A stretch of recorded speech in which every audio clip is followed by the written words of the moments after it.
Good evening and welcome to the March 24th, 2022 meeting of the Falmouth Zoning Board of Appeals here at Town Hall. Calling the meeting to order and ask everyone to please silence their cell phones at this time. I'll introduce the board, starting on my far right. Your far left is Jerry Patamas, who is an associate member. To his left is James Morse, who is a full voting member. To James's left, my right, is Scott Zelinski, who is the vice chair of the board. My name is TJ Hurry, I'm the chair. To my left is Bob Dugan, who is the board's clerk, and to his left is Scott Peterson, who is an associate member. Also with us tonight is Noreen Stockman, who is the zoning administrator, and Ashley DeMello is the recording secretary for the night. The Zoning Board of Appeals is charged with applying the zoning bylaws for the town, and we consider requests for special permits, variances, and appeals as provided in the bylaws which have been approved by town meeting and the Attorney General's office for the Commonwealth. All decisions the board makes are made through the public hearing process. The board's goal is to hear testimony from the applicant, from the public, and also to allow a full and fair discussion of the project prior to rendering a decision. To begin each hearing, the clerk will read the public announcement of the hearing and then present any pertinent information from the file, such as referrals from town departments and summarizing correspondences to the board. The applicant or the applicant's representative will then have 15 minutes to make a presentation, and time may be extended by vote of the board. The board will then question the applicant, and the public will be invited to comment as well. Public comment should only be directed at the project itself. We ask you to please refrain from making any personal or derogatory statements.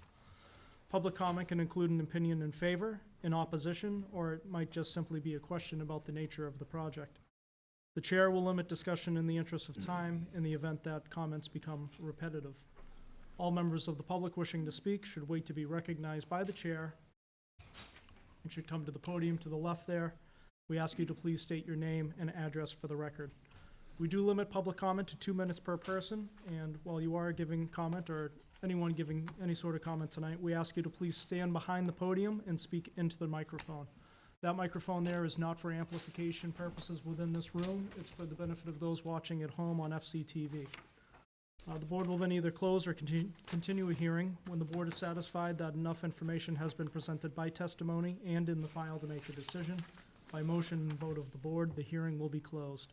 In the alternative, the board may continue the hearing to a future date and time certain. After the hearing is closed, no more testimony may be taken.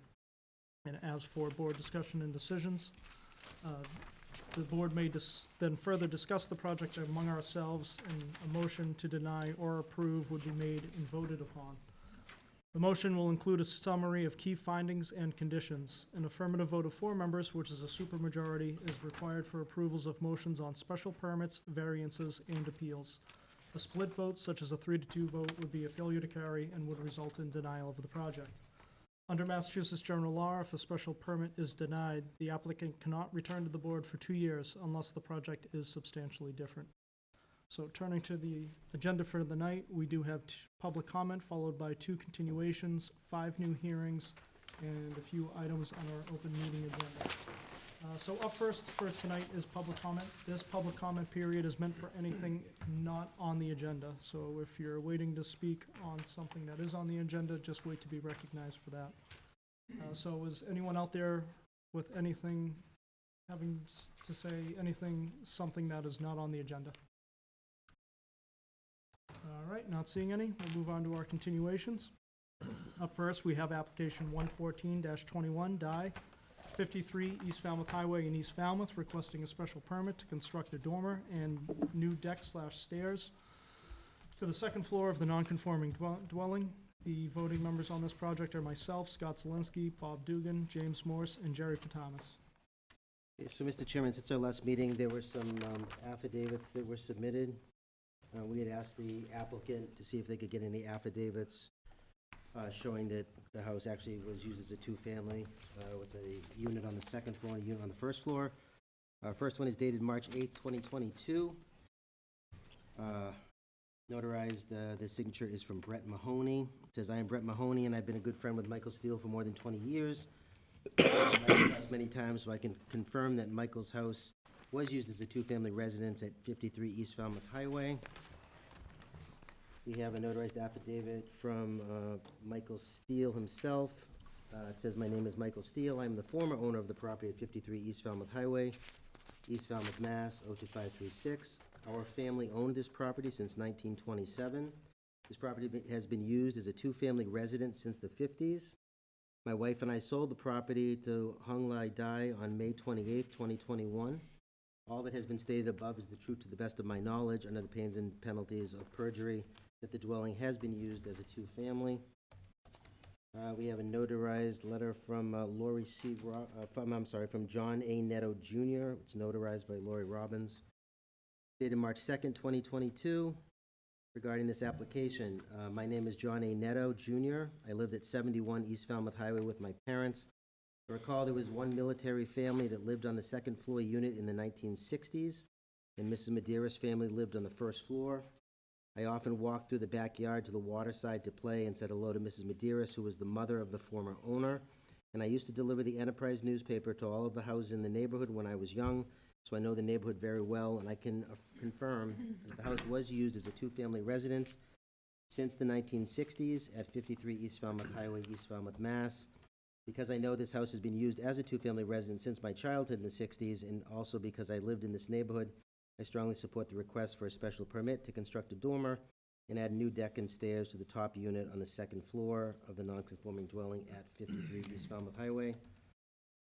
And then we have one from Earl R. Berry Jr., 169 Brick Hill Road, dated March 1st.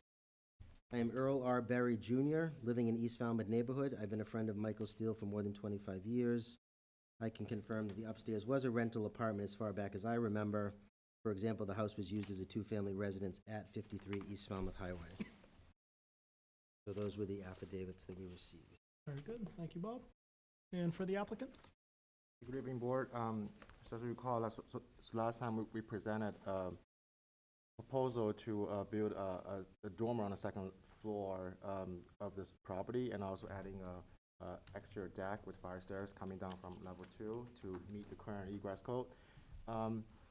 There were no comments to the drawings. However, there was a public comment about questioning about the zoning of this particular property.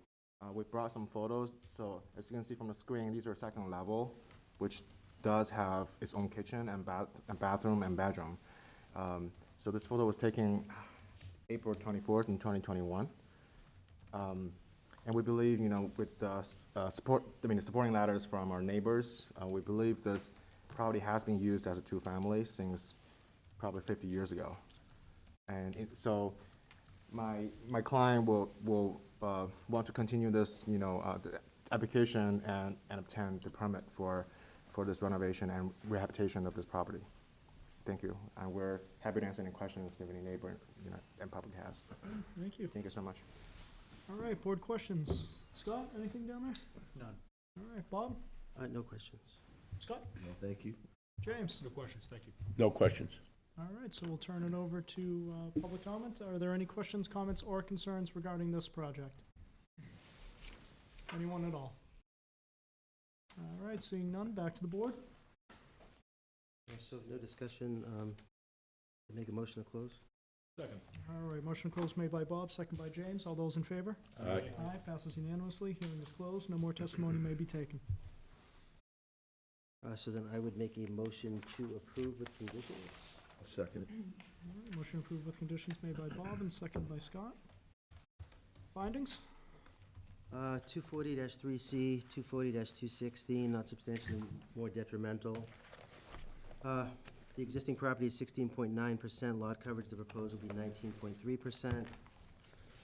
It's in a residential C district within the Great Pond Coastal Overlay District. The current property has two units, one on the first floor, one on the second. There was questions at the additional meeting if these units pre-existed and were legally permissible. The applicant has supplied multiple affidavits. Clearly substantiated. Substantiating that it was that way since the 1960s. They're looking to add a dormer to the second floor, to add conforming ceiling height, and also to add a stairway, which would allow proper egress for the second floor unit. There is a 2007 septic system that was approved with variances from the Board of Health for a maximum of 4 bedrooms.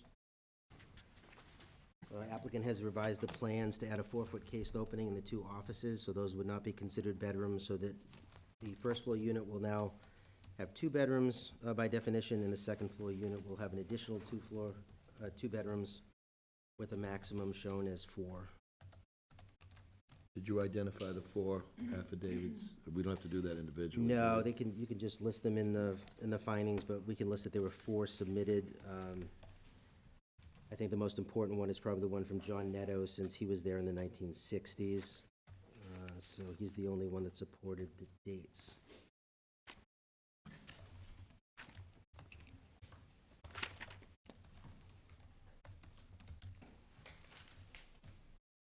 Did you enter that, it clearly noted through photo testimony that there was a bathroom and a kitchen upstairs? Yep, we can add that into the findings as of I think it was 2020, 2021.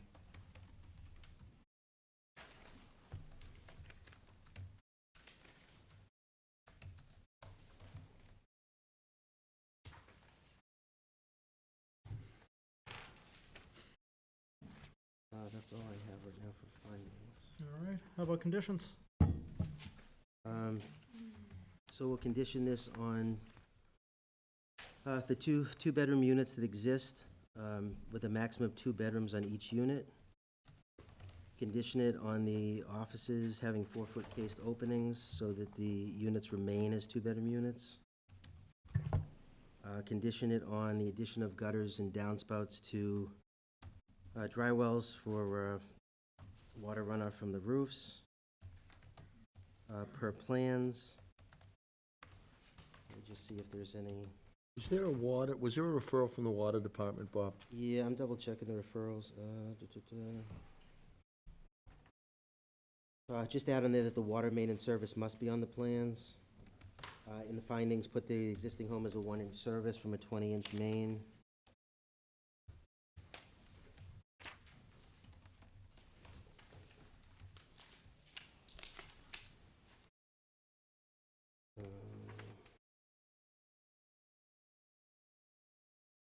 Again, condition it on a max of 4 bedrooms, because the current property has a 4-bedroom Title V, with variances from the health department.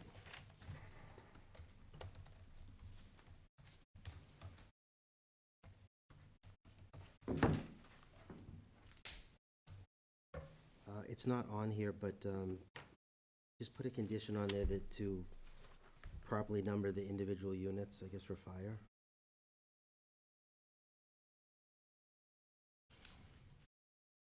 Are we going to put a number on the front of the house? Well, you could do a,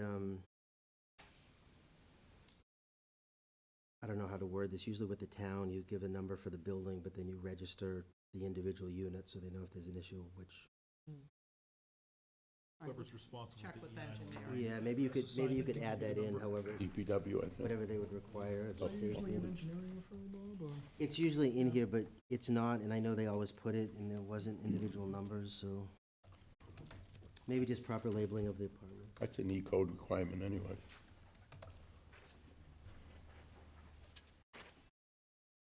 All right, anything else for either findings or conditions? Do you want work hours or vehicles? Yeah, do the normal work hours that we use, all vehicles and materials to be kept on the property. No It's on a corner, I mean, you may want to add in there the thing that, or in the finding, that if they need to do any work within the street, they would have to make arrangements with the police department if they need any kind of a detail. Because it's right on the highway.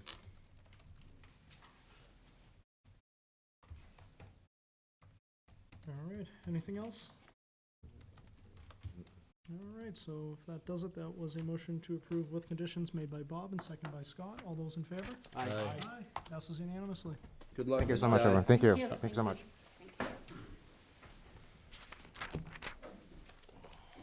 right, up next, we have the continuation of application 119-21 Warburton 3 Clark Street in East Falmouth, requesting a special permit to construct a 30 by 60 accessory structure.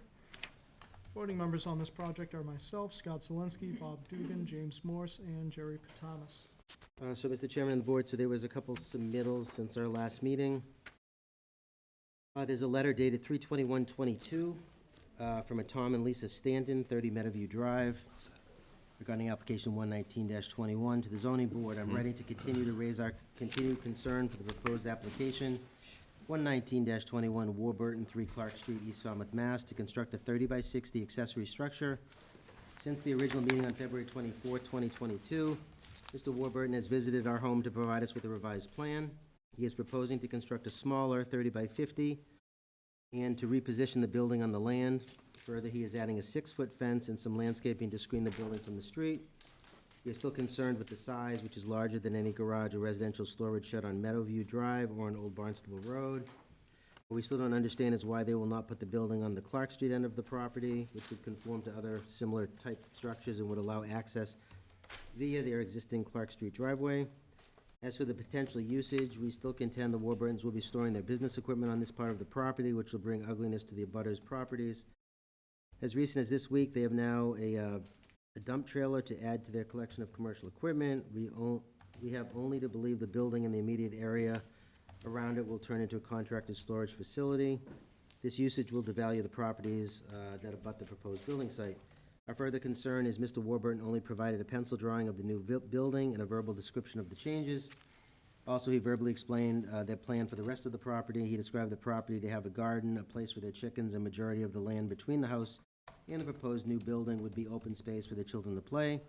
We are very concerned with the verbal-only description on the future of 3 Clark Street. We are asking the Zoning Board of Appeals to request from the Warburtons formalized plans for the building and for formal landscape plan for the future of 3 Clark Street. Also, we request the ZBA to require the Warburtons to agree in writing to conditions of no boarding of horses or kenneling of other animals on the property.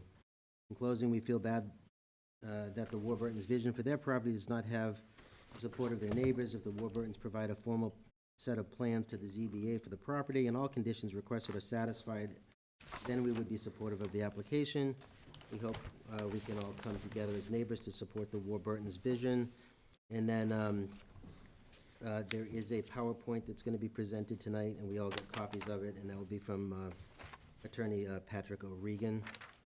And there was some submittals that we got of the revised size of the building and the screening and some other information. Thank you, Bob. Any for the applicants? Thank you, guys. As far as last time we were here, I had full intention. I met with the designers of the building to present you guys with a new specific build plan for it. It has not been turned over to me yet. So all I had was the actual quick sketch drawing of what the new size is going to be, scaled down 10 feet overall, decreasing the size from 1,800 square feet to 1,500 square feet. We have a quick presentation we'd like to just show you guys, if that's okay. So we start with the current situation of our house as far as the color scheme. We move forward to the planned color scheme for the main house.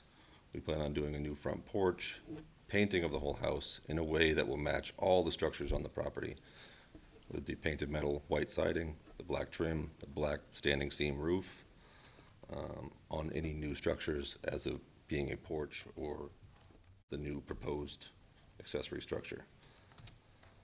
The new shed we have constructed on the property, again matching with the same color scheme, the white, the black, through and through. This is an example of what the proposed accessory structure will look like with the horizontal corrugated metal siding, black trim, and the roll-up doors, keeping with the theme of the existing structures. Items to be stored in the new structure, as listed, the work van when not in use. The larger size door on the far end of the building is a 12-foot door. My van needs an 11-foot 6 clearance to go inside of the building. My son's car, our weekend vehicle, the truck, skid steer, lawnmower, golf cart, so on. Move forward, changes from the last meeting. Yes, like I said, we have decreased it to a 30 by 50. We rotated it, so now the narrow ends will face both sides, both streets. We added a tree line on the street side of the building, added 6-foot tall fencing on both sides of the building. Types of fencing, as we specified on the new plot plan. We have a 6-foot tall section that we've already put on the back of our property, abutting the first house on Old Barnstable Road. We can plan on continuing that all the way down the backside of all of our neighbors on Old Barnstable. And the other 3-rail split rail fence will go all down Meadowview until it meets the new driveway to the proposed building. This is the new plot plan you guys have sent in. As you guys requested, I met with all the neighbors, spoke to them individually, one-on-one, from number 12, 14, 20, 34, 36, all the people on Meadowview that came and expressed concerns last time. Once explained what the new plans were, they had a better understanding of what we plan on doing with the whole property, not just a building we're going to be putting on the back of the property to clean up and make it look presentable. We attempted to speak with number 66 Old Barnstable, visited on 4 different occasions. For 2 of those, the resident was at home but did not come to the door. So I tried. Response to new and old concerns from Ms. Snyder of 66 Old Barnstable Road. Fencing on 66 Old Barnstable Road. And the natural screening, it is primarily still intact. Yes, there are some holes. You can go up, you can put your camera right there, and you can find holes. It is wintertime, therefore it's more bare than it will be. Obviously, now that things are opened up, you get more sunlight, more water, things of that nature. The appearance of the commercial structure, as stated, the accessory building, a building such as a garage or shed located on the same lot with the accommodating a use accessory to the principal permitted use of the premises, Falmouth Code. Our property is zoned RC, yes. Its use will be to store items used on our property, no commercial use. Yes, I do own a business. I am a contractor. I have things that will be stored on the back of the property.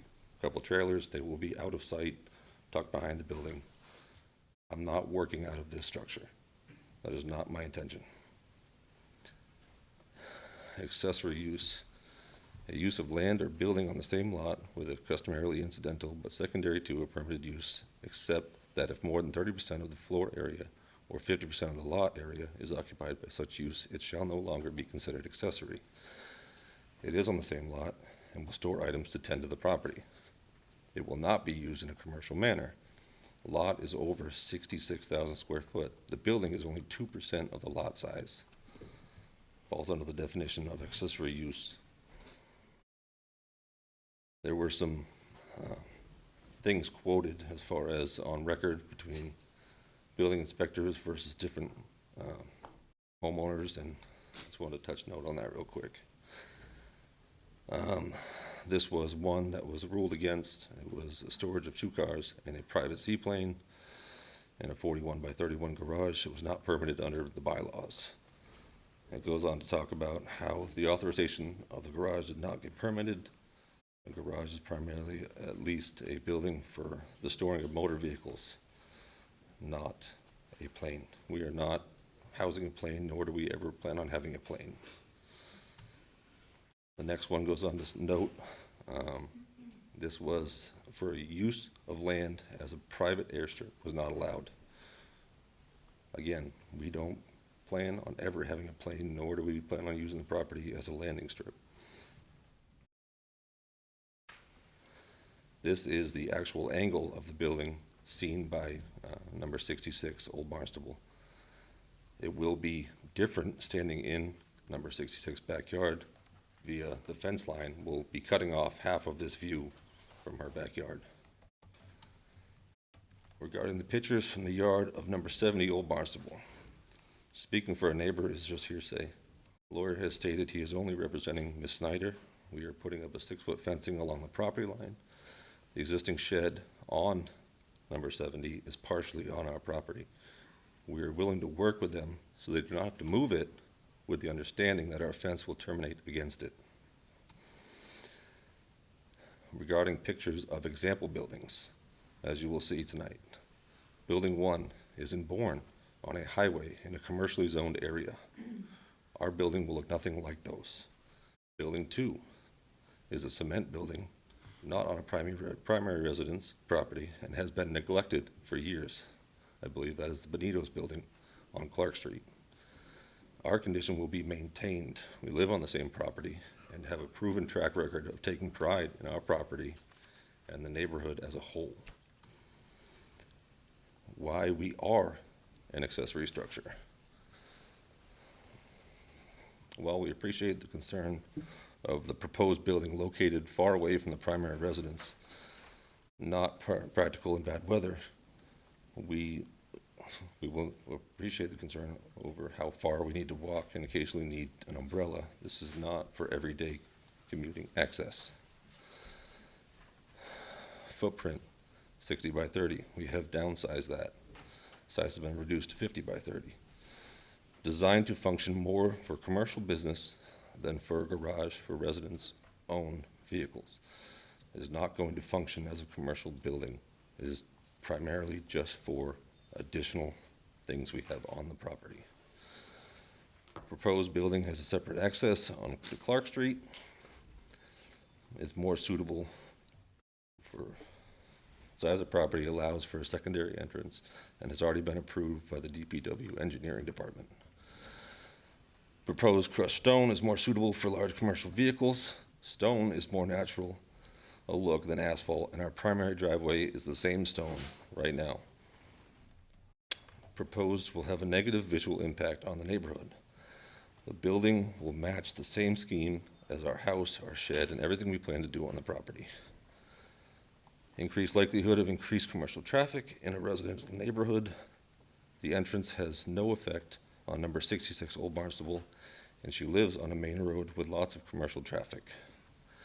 Potential for hazardous materials to be handled, stored on property. There will only be the normal materials to run residential machines and would be present in most all garages. I believe that is all we have to offer and we wanted to speak on, and hopefully that is good information for you guys. Thank you. Excuse me. So we'll turn over to board questions now. Jerry, anything? There were two, what shed are you talking about that's on your neighbor's property? It is lot 2, all the way in the back. Top Okay. right. Yep, That is Okay. their shed. It's their shed, but on your property? correct. Okay, thank you. Yep. James, anything? Not at this time. Scott? Bob? No, I had the same shed question, but that's taken care of. Scott, anything? Yeah, again, going back to your original thought process of having the garage all the way at the end of the property where you have, you know, a much tighter footage between not only Meadowview, but the abutters that obviously have some issues with what you're trying to do. Why was it that you never thought about where you have your gardens, that would be a better suited spot, understanding that the immediate folks that live across on Meadowview, there's a nice tree line there. Even if they saw the back of the building, it really wouldn't impact them at all. And it's also towards the front of your property where you have almost 200 feet across. So it just seemed to be a nicer natural fit. I know it might not fit with the gardens and the horses and the other things that you're pondering, but just no way that that's a better fit for you and the abutters. Well, there's two main reasons. One, the reason for it being in the back is our lot widens, and it is for that easement of the driveway, we are going over the town's property the absolute least amount, whereas down towards the front of our property, we would have to cross 30 feet of town property. Also, it's a much more jagged, steeper hill, so it would be a big drainage issues. In the back of the property, we are flat to the road. So for that reason of the easement, that was where the best easement placement was. Also, there's an electrical box right next to that driveway. So we would be able to take power. It would be the most convenient place to take power for the shop, for the light on the outside of the side door.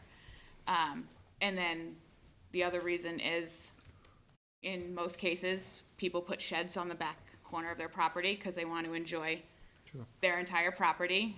Ours just happens to be a lot bigger than the average yard. And then as far as on the front of the property, that is our cesspool we have two Leaching fields. leaching fields, so nothing can go directly to the left of our house and back about 10, 15 feet.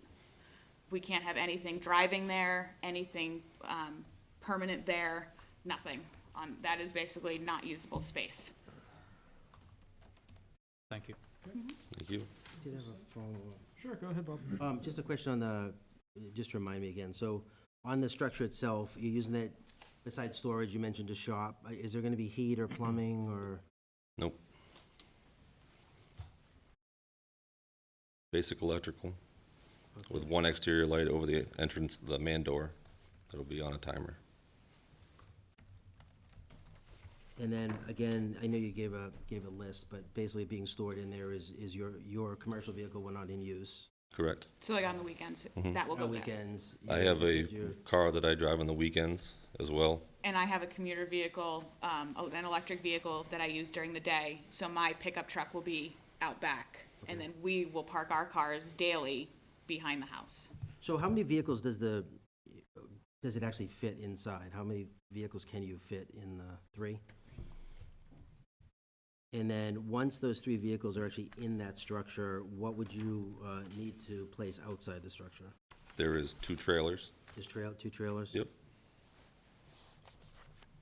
And we would hope to also get we have 2 electric golf carts. We'd hope to get inside and out of sight lines. I know that they had mentioned that the dump trailer, a new dump trailer, was for commercial use. It's actually for us to help spread dirt and level the property. And is that one of the 2 trailers you mentioned, or is Yes. that? Yes, Okay. that's the one that they had mentioned. Does it have commercial plates on it? No. How about the Bobcat trailer, commercial plates? We don't have a What's the other Bobcat. trailer? What's It's the a landscape It's just a trailer. landscape trailer, Regular plates. Okay. nothing Your commercial. electric car, commercial plates? No. Nope. Your private car, commercial plates? Nope. Your weekend vehicle, commercial plates?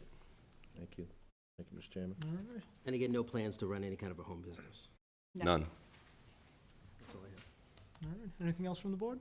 All right, public comment. Are there any questions, comments, or concerns regarding this project? There is a presentation.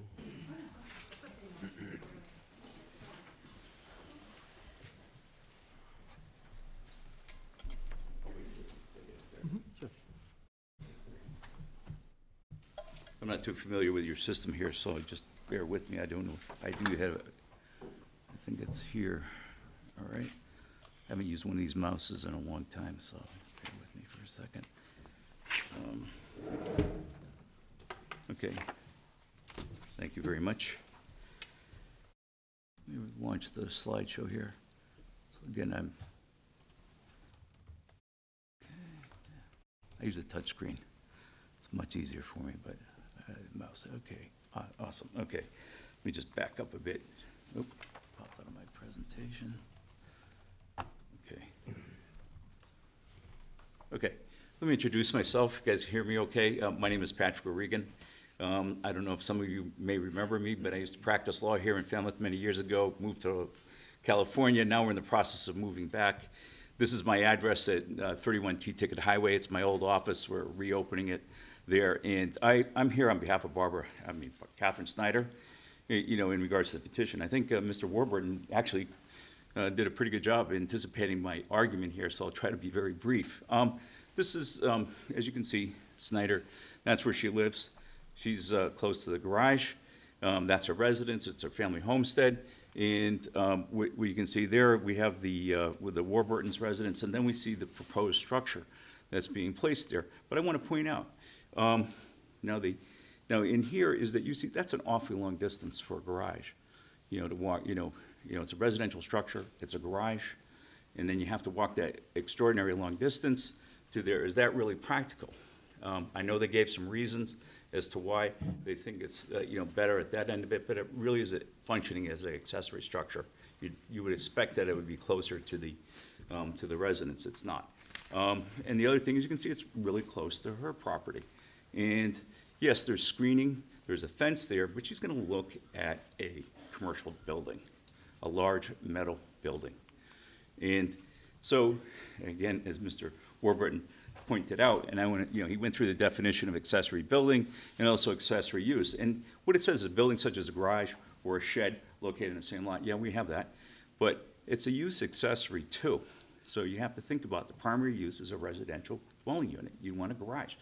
And if you want more than, one garage, obviously you come to you guys and you apply for, one parking space. You want, you basically want to come here and get your special permit. But it really has to be customarily incidental. I think this building is really an outlier. And I found a case going back to 1959. Yes, a guy wanted 2 cars and a private seaplane. And you can see that was an outlier. Really, they said it wasn't permitted under the family zoning bylaw at that time, quite a long time ago, because it wasn't customarily incident to, even though it was located on the same lot. Also, another case, Harvard versus Maxon, a 71 case, still appears to be very good law, said that the use should be subordinate to and/or minor in significance.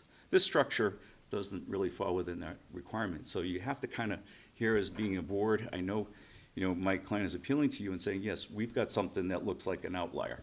And it sets precedent. You grant a building like this, what does it look like for other parties coming in down the road? And again, we do still have concerns. Is there going to be a barn placed on the structure? What other activities are going to be placed on this lot? We don't know the full picture that's there. But one thing my client understands is that there's going to be a large commercial building right next to her. That's her view. Again, there's a fence, and I went over the fence, and I took the picture the other day, and you can see, she's going to see, and I think what Mr. Warburton correctly said is at least half that building. That is going to have a diminution in value on our property. And again, lot 2, they're going to have a full view of this garage.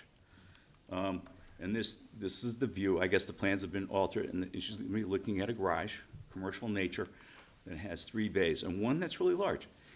I look at this building, and I look at it, and I say, this is something that's more appropriate for industrial use. I could see a manufacturing facility going in here or something like that. And I was just, when I was doing some work on preparing for your this meeting tonight, I just looked at architect Louis Sullivan, and he said, form follows function. And when he said that, is you look at the use. You look at a building like that. That's the form. Now, what's the function that goes in there? All the commercial uses that can be in there. We don't know. Is it something that you want to revisit from time to time as a board? It's saying, yeah, it's a garage, but then it looks, and then commercial uses do come out of there. We don't know. You mentioned water, power, utilities. So, and I didn't want to pick a building in Falmouth, but I picked a building in Bourne. And I drove by this, and you guys probably see it, it's a garage. That's what it looks like. We go back here, looks like a garage, looks like a garage. And then we can see, I know it's the Benito garage, and it's kind of old and derelict, but it gives you an idea. It's commercial. That's what my client doesn't want to be next to. So, and I guess Mr. Warburton did read my PowerPoint presentation in advance. So this is my key points. You've heard them, but I just want to reiterate them, why it's not an accessory structure use. The proposed building is located far away from the primary residence. Just picture yourself walking out there in winter. Why would you want a garage to house your cars? Yes, you may want to store some equipment there, that's fine, but it's not practical. The footprint, I know it's been reduced, it's now 1,500. It still exceeds that of the primary residence, and it's really designed to function more of a commercial business than for garage for the residents' own vehicles, and maybe what other things they want to store in their golf carts. The building has a separate access, crushed stone drive. This is really to accommodate large commercial vehicles. It will have a negative visual impact on the neighborhood. I think you have to look at that. It really is not consistent with what's in the neighborhood there. And also, you have the potential for increased likelihood of commercial traffic that's going to be in there. And, and in fact, if there's any kind of business that operates out of there, you're going to have hazardous materials. You also, if there's other people in there that, other than the occupants that are come in there and do work or anything like that, then you got health and safety issues, for these people that come on the property. So, with that, I just want to thank you very much. If there's any questions, thank you. Thank you, Attorney O'Regan. We'll see if Thank there you. are any questions. Bob? Yeah, so Mr. Warburton listed all his equipment that he currently has, his truck, the son's vehicles, the other vehicles. So, would it be better to leave those just parked out on the site versus enclosed in a structure? Because Well- as far as the driveway access, it's permittable. They already have a driveway permit from the town. Meadowview's seen as a town road, as accepted road. I understand what you're saying with form follows function, but we don't have much control over building materials. We have permitted other accessory structures over the time I've been on the board for enclosing inner vehicles or shops. And we usually always condition them to make sure they don't have those extra uses, like a business use or a home business. So I guess I'm just asking, would it be Well, I better think, just to leave? yeah, those? I think candidly, Catherine is concerned that this is a garage next to hers. I can see that he wants to put some, some items in there in addition to his cars. I think that's why he's here for the special permit, but really, that's coming right next to her. So, and that's. I understand that, I'm just saying the way the lot's cleared now, if there wasn't a building there and he still has these vehicles that he has now that are currently for personal use, they're not registered as commercial, and he just decided to park them all out there and not enclose them in a structure, I would have, be an issue I would with have to, I would have to check with my client. I couldn't answer that right Yeah, I away, just but it's something wondering for if the- discussion, yes. It is something for discussion. that's the only question I have. All right, any other questions for Attorney O'Regan? Yeah, I have one. I'm curious to the concern of the distance that the applicants have to walk. Why is that a concern of anybody's other than their own? Well, I just say that when you get something like that, you have to look at practicalities there. And that distance, yeah, you'd say, it doesn't look, it looks like a separate structure on a separate lot, and that's what I'm saying. Again, But it isn't. but it looks like, I'm just saying, you're correct in that regards, but I'm saying, is this really, when you have that distance, it starts to look less like a garage that's next to the structure. As I say, there's the building right there. So if they were to move that structure up closer to their house into someone else's property or to their view, you're just kicking that can down the road to the next abutter. You have enough property by the bylaw to put this in.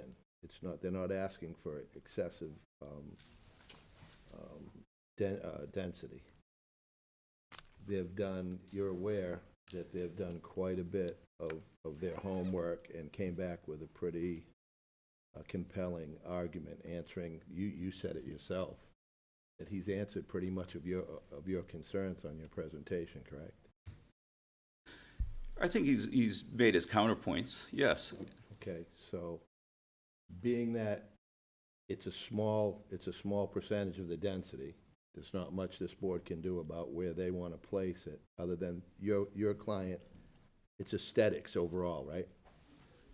I think aesthetics is a major concern, correct. All right. Yeah, it's a metal building, as opposed to what we'd expect at a glass residential here? is a wood, we'd expect sort of a wood structure there, Right. but a And metal building is, Through testimony, he explained why they didn't go with a wood structure because of the costs.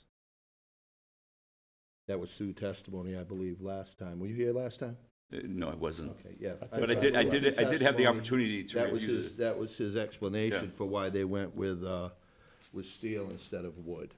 And just, if I could say, Mr. Zelinski, what it is that this, the one thing is that, the board, what I'd ask you to consider is the views and the vistas and the diminution in value to my client. If she was to go to sell her property and with this building, a metal building there, is that this is gonna clearly have a detrimental value on a property. It's gonna sell for less, it's gonna be a property that's gonna be on the market longer if it, sells. So that's really, we'd ask you to consider that. Yes, a metal building located near her with the 3 garage bays, she's gonna have that view. And then if you have any kind of traffic there, that's gonna have a negative impact on the value of her property, and that's really her concern. That goes with the views and vistas. Thank you. Yeah. Thank you, Mr. Chairman. Thank you. Anyone else? Yeah, just, so, Your client has no view rights, correct? I mean, our board has very little we can do about view rights. I mean, it's aesthetic. So it's, what you're asking us is to put the board in the shoes of your client in saying it's an unsightly view. The other thing is, you haven't presented any testimony as to the value of the property significantly diminishing. No, I haven't done that, but I think it's fair to say that you have a metal building there. It looks commercial in nature. There's gonna be a value. I Decrease in disagree. value. I know what you're saying. I don't, this is something, and the other thing is, this isn't something you would ever, I don't think I've ever seen at any local board where a client comes in, this is something would be more that if you went to court, that's what you would want to come in as with an expert, with an appraisal, and have that, showing the diminution in value, but that's not, but I do think that, to your point, or to your question, is that I think the views, negative, it is part of the, granting special permit. I think that's one of the criteria, is views and vistas, in that, to take that into consideration. No, I don't think there's view rights, but I think it's something that you can consider as a board, that the impact on views and vistas, is it positive or negative? And I get back into saying is that, this is a residential neighborhood. It's full of single-family homes. It's not, when you add this into it, it starts looking more like a commercial area. No further question. All right. Well, you Yeah, can so hit my something. other question was, so what specific requirements of the bylaw are you saying this doesn't meet besides the views and vistas? I think it's an outlier on accessory structure and accessory use. And again, I point out that case, the case with the, with the two vehicles and the seaplane. That went all the way to the Massachusetts Supreme Judicial Court, and they said, this is not, and this is as a matter of law. The structure, I think, there was probably smaller than even what they were proposing, and they said no. And in that case, if you read the decision, what it said is the guy had all the permits it was a private seaplane, he wanted to park it, put it in a garage. And they said, no, you can't do it. So I think you have to look at it in terms of, at some point in time, form follows function. Does it become an outlier? And, we're no longer as a accessory structure with an accessory use. It has, yes, it can be used as an accessory use, but then at some point in time, it has a different look and a different feel. That's all I have. Anyone else? Thank All you. right, thank you very much. All right. Anyone else out there have any other questions, comments, or concerns regarding this project? Anyone at all? All right, so back to the applicant.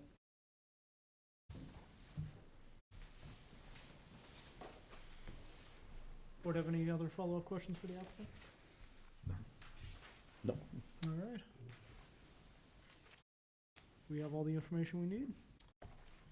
Yeah, I don't know if you Yes. want to have any discussion or, Do you want to close the hearing first and then have discussion?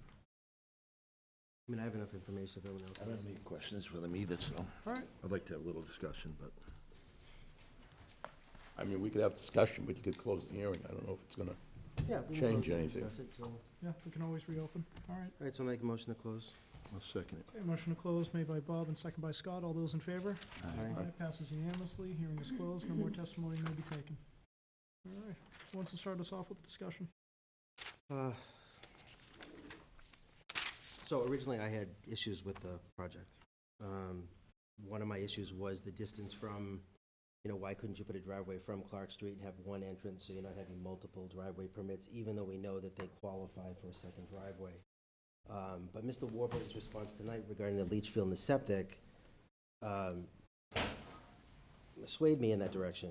You don't have something with H20 tanks, you don't have an upgrade, so you are limited to additional access from the front of that property. As far as the arguments on commercial use versus residential, if we go just by the details, and again with Mr. Zelinski's questions, all the items that were listed tonight are registered as personal vehicles, they're not registered as commercial. There will be no heat in the structure, and right now, no plumbing in the structure. He's gonna have some minor electrical. It's normal for this board to condition to make sure that there is not a home business, that there is not a commercial use. In fact, on this property, you wouldn't be allowed to do that without another special permit because it's a single-family residential zone. So there are ways to limit that. maybe to alleviate some of the concerns with the neighbors, so that if anything did ever morph over time and it was an issue and it didn't comply with the permit, they would have a reason to the town for enforcement. The applicant would have to come back if they were interested in doing a home business or anything at that time, and there would be a whole new hearing process. They did do some changes that we asked for. They did add some screening. They did, diminish the size of the building. They engaged their neighbors. And I like that they engage the neighbors. Many times we see these projects and they never engage neighbors, and, they have reached out to the neighborhood, so, I would be, in favor of conditionally, approving the project as it was presented. All right, thank you, Bob. Anyone else? Mr. Chairman, I think it's a commendable act to take direction from the board in a presentation that they had, and the difference between their presentation, the first meeting, and this one was night and day. You can tell they did their homework. They gave us reasons for everything that they were inferring. And again, I would be in favor of the project, the way it's designed. Very good. Anyone else? I agree with Mr. Zelinski. I think it's commendable that you reached out to your neighbors and tried to work with them. What swayed me this evening was the discussion about the location of the septic, the topography and drainage issues. I did have concerns with the distance until that was put into the record, as well as the building be painted so it matches, so at least it's a little more aesthetically pleasing. So I would agree with Mr. Zelinski, and I would be in favor, subject to some conditions. Very good. I can't add anything. I'm in favor, and I support the other board members. All right, same as you, Jerry, so. All right, would anyone like to make a motion then? So then I would make a motion to approve with conditions. Second. All right, motion approved with conditions made by Bob and second by James. And Finance? Take me a bit, but we'll add in, so, 240-216, 240-23G, 1B. Property is a residential C zone, is a single family. It's a large lot. With the proposed structures, you're only covering 4%. Applicant's testimony was that there is no planned commercial use, and testimony for the vehicles that were mentioned are that they're all been registered as residential vehicles. The applicant did meet with surrounding neighbors to discuss changes to the original application. All but one, Bob. Yep, all but one, and you can list if you want that address. There's no planned heat or plumbing within the accessory structure. There will be some electrical. Reduce square footage of the building. They reduced the original plan from a 30 by 60 building to a 30 by 50. They added screening and made changes to their fencing. Existing septic placement dictates, The existing septic, leach field, drainage, and topography dictates the placement takes the of placement the of this building. at the back of the property. I'll put a finding that the shed shown on the plan that is an encroachment is an abutter shed. It's not ownership of this property. I'll also put there that they do have,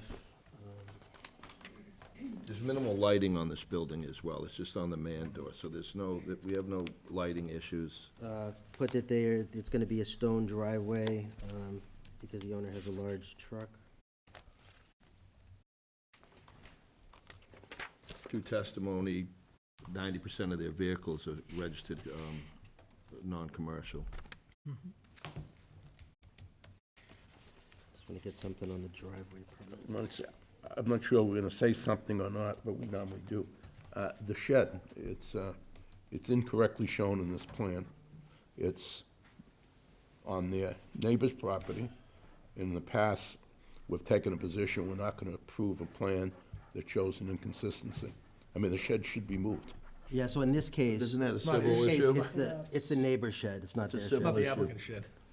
It's the fine, if you So, guys, yeah, so we don't have was his purview over the purview. neighbor's oh, lot. okay. Although It's I the would applicant's suggest shed. that. It's not, Okay. Also put as a finding that,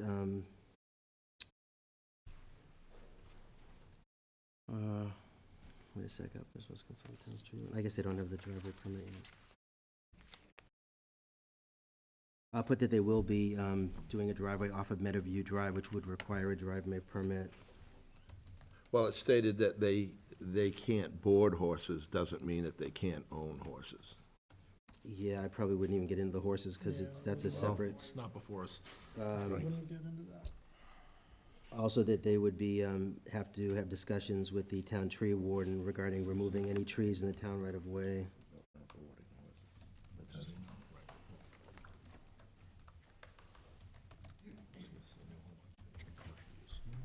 Well, that covers it. You could put that there were comments about worries of additional buildings put on the property, and that, that may require other permits with the town or more permits for the board.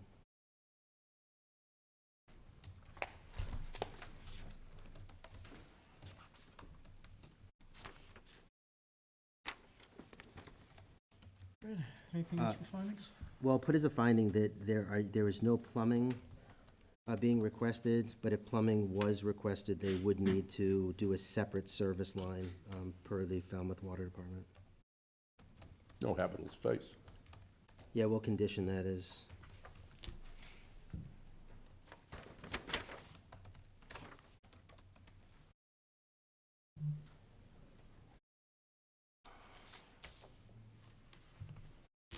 in the findings, put the, you can get it from the slide that he did, the slide of the vehicles and equipment that he stated would be used for storage in the garage.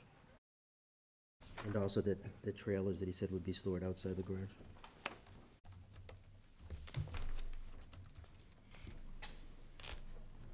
Neighbor through council made a presentation and objection. The board duly considered it. Also put in there the explanation regarding the metal structure versus wood, that the applicant had stated that it was a cost issue, Prior testimony. prior testimony.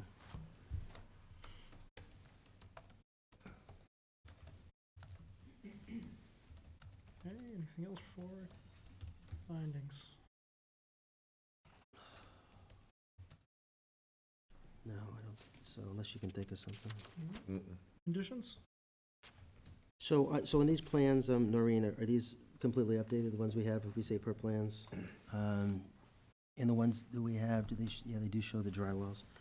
All right, so condition this on it's the structures for personal use only, but no habitable space, no commercial use.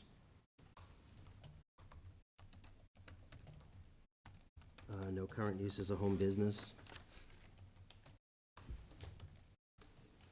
To be subject to new driveway on Meadowview Drive. Applicant must have an approved driveway permit and pay the required bond. Well, actually, these are already on. Put as a finding, they already have an approved driveway permit and required bond are at file on the engineers division. So put as a condition, the applicant shall complete the work as approved by the engineering division in the driveway permit. Prior to removal of any trees in the town right-of-way, the applicant shall consult with the town tree warden.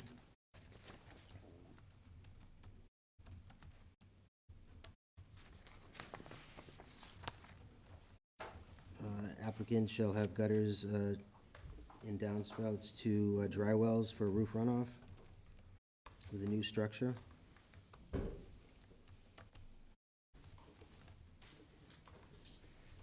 Construction of the project shall follow the town's soil erosion and sediment control standard conditions found on the engineering website.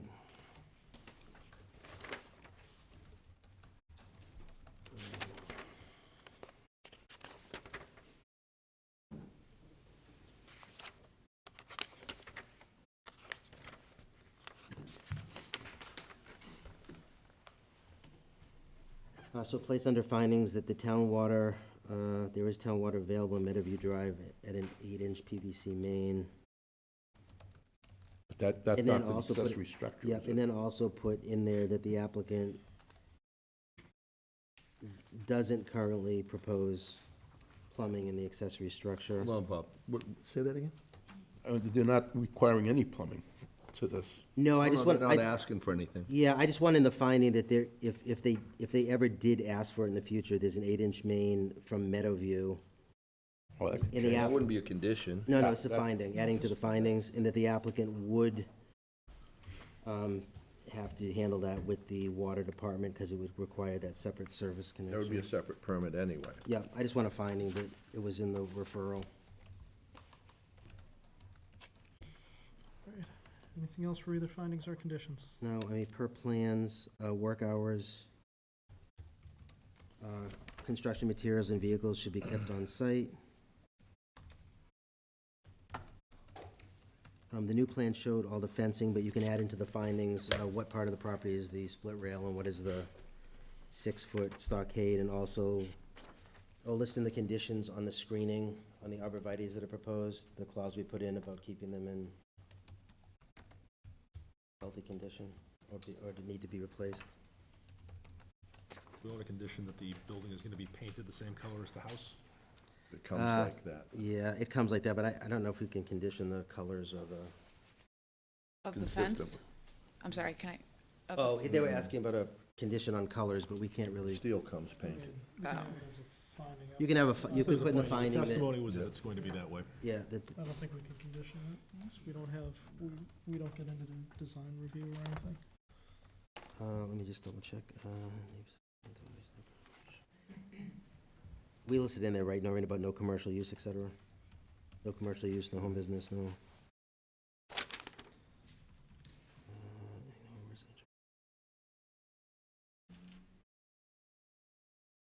Just put a condition on, I know it's a minor light, but that, no light be shut off the property. Mhm.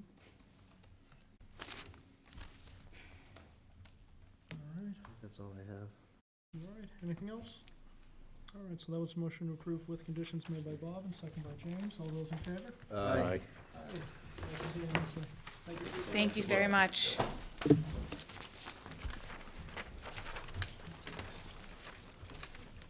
All right, moving on to new hearings, we have, give Bob a second.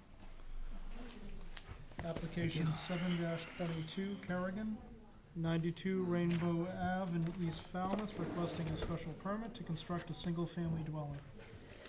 So application 7-22, Ryan Kerrigan, P.O. Box 796, East Falmouth, Mass. has applied to the Zoning Board of Appeals for a special permit pursuant to sections 240.10.4B3C. Excuse me. Yeah, in the hallway. Yeah, of the Code of Falmouth to construct a single-family dwelling on subject property known as 92 Rainbow Ave, East Falmouth, Mass.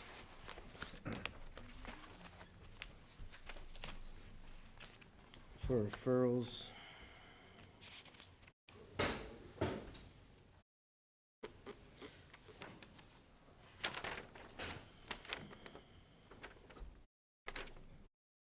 Conservation staff have no comments. It appears to be outside their jurisdiction.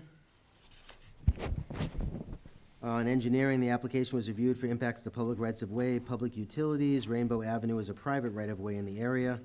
Any connections or alterations to public utilities would require permission from the appropriate town department.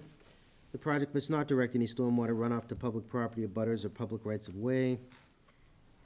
They did put in here, we recommend that we add dry wells for the roof area, but there was an update on that, and they have addressed that comment, so a dry well was added for the roof areas. We recommend adding subsection 99.1 and fixing of legible numbers required time limit for compliance, so that upon a completion of construction, the applicant shall post the address for this residence per that subsection.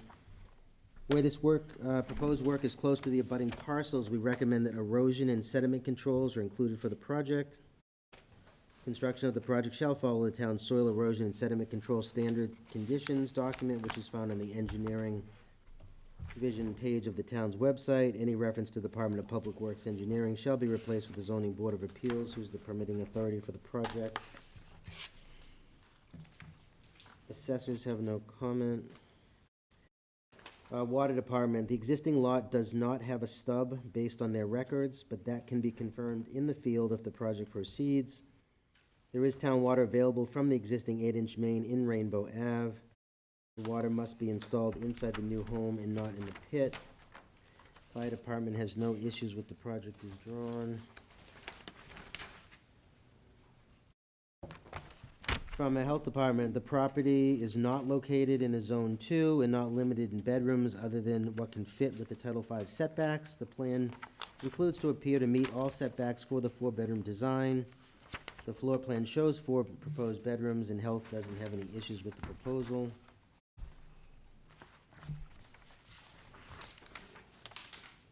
No comment with planning. We did have a previous decision that the board members were supplied with for a previous approval to build on this lot back in 1988.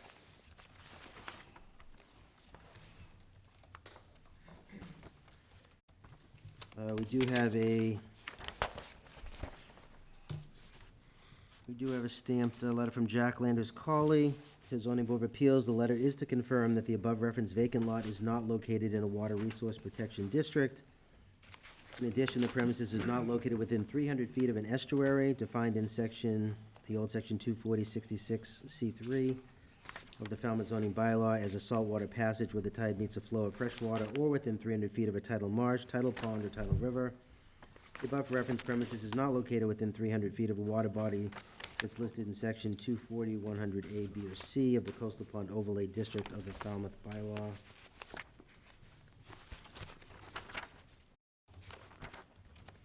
I think that's it, just the presentation. All right.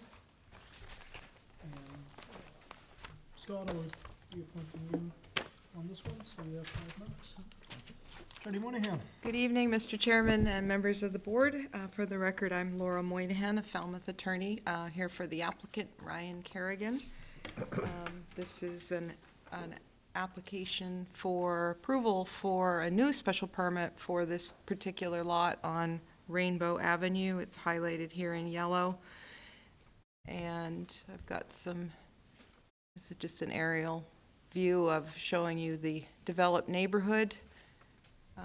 This is Rainbow Avenue from one area of the site looking up Rainbow Avenue. And here's another view of the road just to show you basically that the neighborhood's developed and that the roads are existing. And here's the vacant lot. It's wooded. And this is the site plan showing the proposed house. So here's Rainbow Avenue here. And with a gravel driveway coming into the property, septic proposed in the front yard area, and the house setback in this particular area here. The dry wells are shown on the plan as recommended by the engineering department. Have a basic cape design for the home. This is the front elevation and left side elevation with the deck showing there, and the rear elevation and the right side elevation. Floor plans are in your file.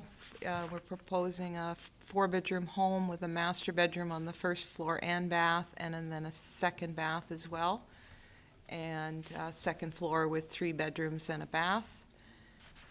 The existing conditions, as I said, it's a developed neighborhood. It is a vacant lot of about 15,000 square feet. It's zone agricultural A.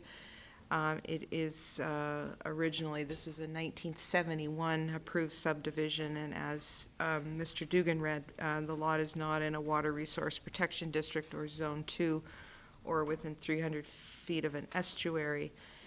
So as I said, the proposal is to construct a 4-bedroom, 2-story home. The height is 25 feet 7 3/8 Gravel driveway, new septic system, dry well installation.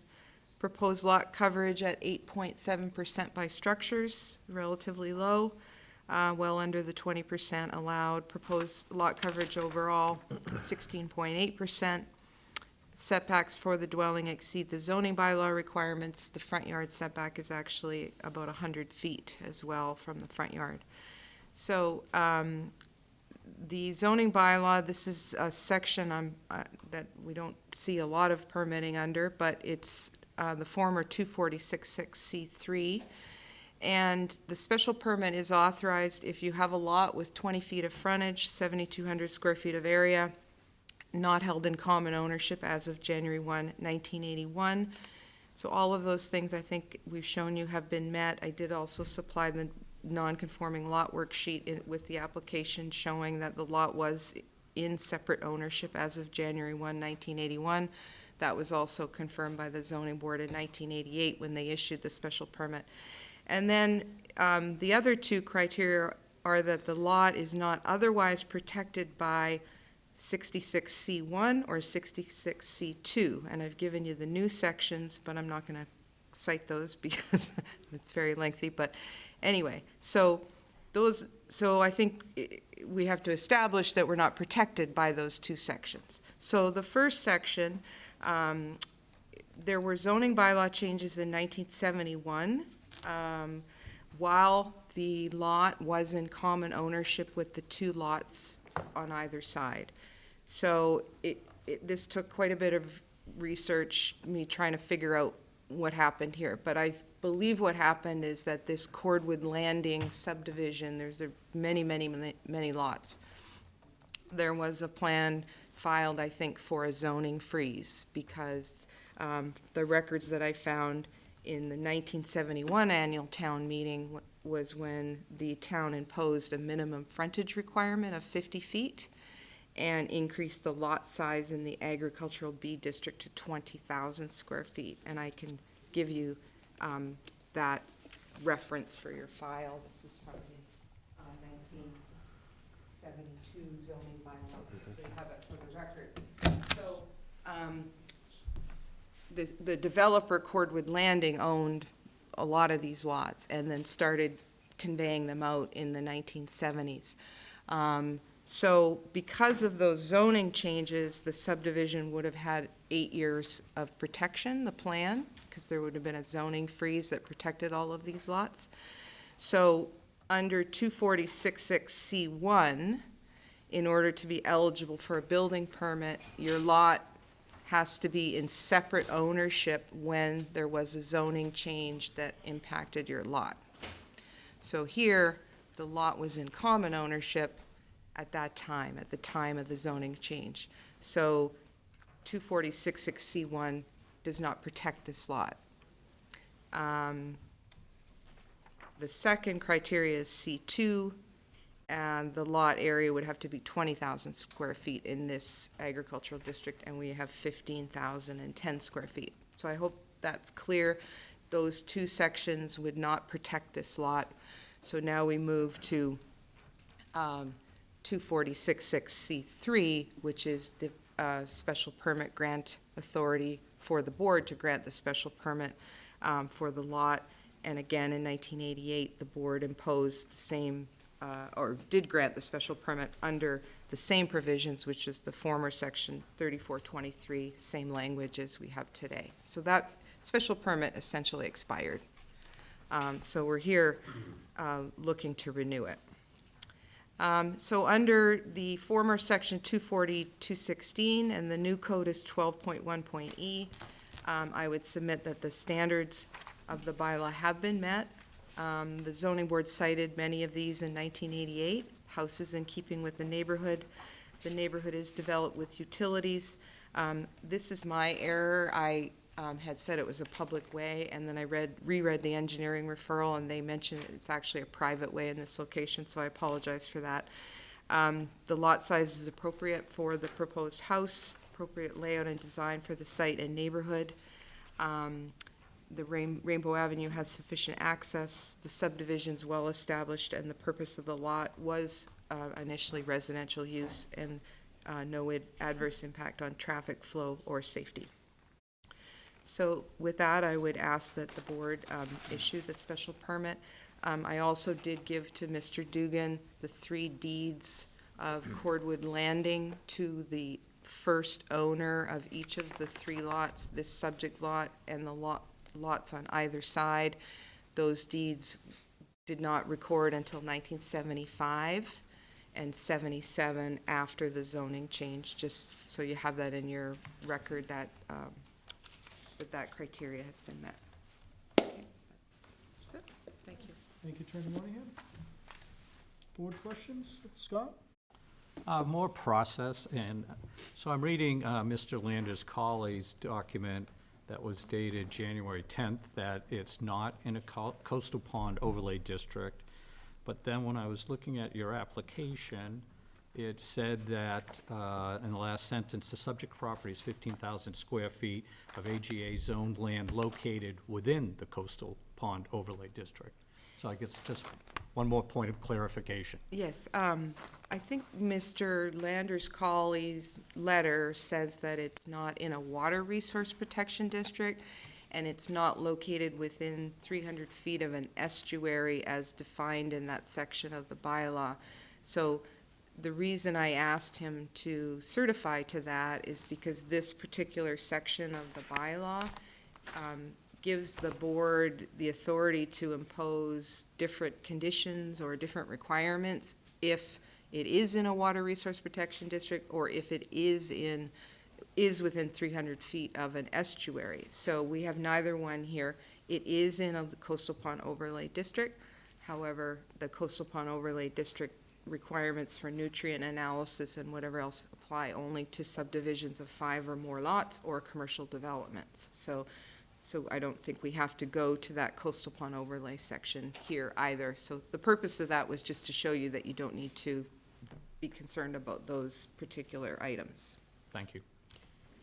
No further questions. No questions. Thank you, Scott. Scott? No, no, for me.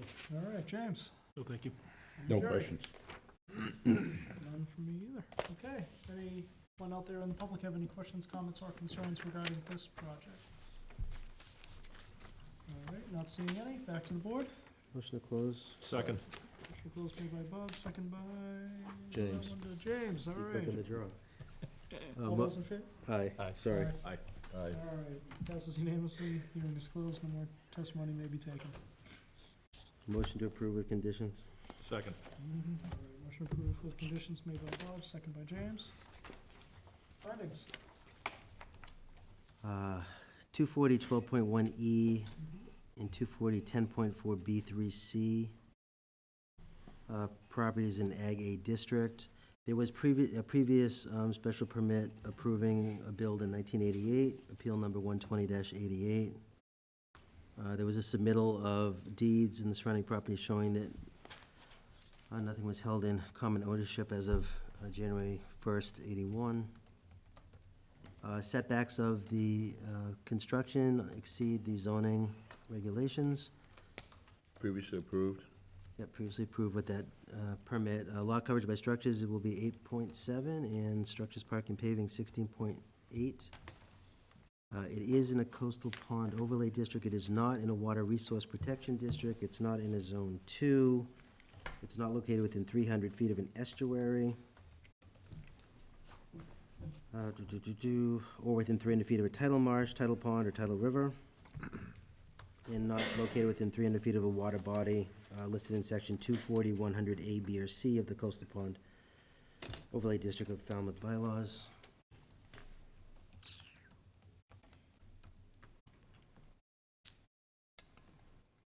That's all I got.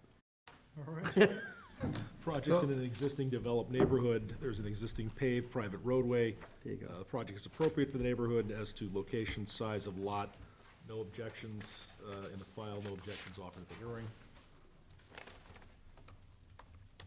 Well said, James. All right. Conditions? Per plans, upon completion of construction, the applicant shall post the address for the residence per subsection 99.1, affixing of legible numbers, time limit for compliance. Construction of the project shall follow the town's soil erosion and sediment control standard conditions found on the town engineer's website, with the Department of Public Works being replaced with Zoning Board of Appeals. Won't be hard. There's only a 3-foot grade change throughout that whole depth of that property. That- In the findings, put that dry wells were put on the plans.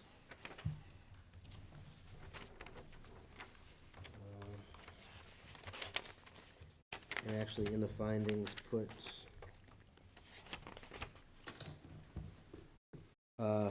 based on the water department records, the existing lot does not have a stub, but that could be confirmed in the field when the project proceeds.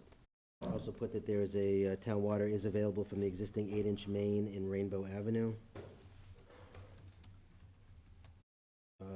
put as a condition that the water meter must be installed inside the new home, not in a pit. We need a 1-inch service also. He didn't say, so, What is standard? It's 3/4. yeah. Standard, yeah. Put as a finding that regarding the previous approval, that approval had expired. So they were just renewing it because the construction didn't commence with the old permit. Construction hours, materials and vehicles kept on site. We had per plans. There's no need for any check on height. I mean, everything's pretty basic. That's it. All right. So if that does it, that was a motion to approve with conditions The made. water department wanted the water line added onto the plan. Okay, I didn't see that one in here.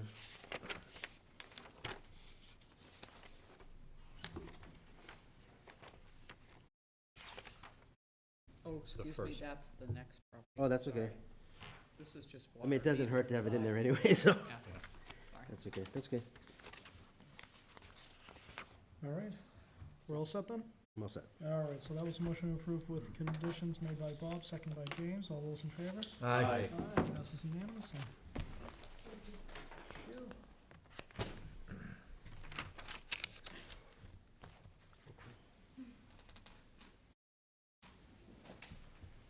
All right, up next, we have application 8-22, Madigan, 24 Oakwood Ave in Falmouth, requesting a special permit to allow a plunge pool and to raise the existing detached, non-conforming garage and construct a pool house. Okay, application 8-22, Brendan T. and Alexandra D. Madigan, 17 Second Street, Brooklyn, New York, apply to the Zoning Board of Appeals for a special permit pursuant to sections 240, 10.2A of the Code of Falmouth to allow a plunge pool and to raise the existing detached, non-conforming garage and construct a pool house on subject property known as 24 Oakwood Avenue, Falmouth, Mass.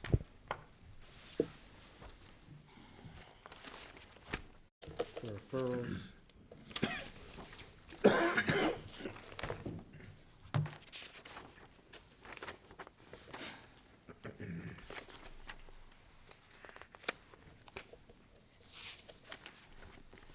I'm gonna read in the original health and then give you the update. So, the original health, a referral from February 25th, says that it's a 3-bedroom home with a 3-bedroom septic, no additional flow in existing septic system for an additional bedroom. This cabana cannot be used as a bedroom. The cabana has the elements of a bedroom, which is privacy, or even as a dwelling. It has a bathroom, kitchenette, which is a bar with a sink. ZBA should work with the applicant to assure that this is used as described. There's an update from Health today, March 24th. From Scott McGann, it says, Kevin Clower reached out to me regarding 24 Oakwood Ave in front of the ZBA tonight. I believe it is the applicant's intent to obtain a permit to construct a 4-bedroom septic system to accommodate the increase in flow resulting from the proposed structure. As with all building permits that require a new septic system, Health will not be signing off on the building permit application for the project until a 4-bedroom septic system permit application has been approved. Obviously, Health cannot determine whether the septic plan will be approved until such a time that the application is submitted. From Concom, conservation staff have no comments on the above referenced project as it appears to be located outside conservation jurisdiction. From engineering.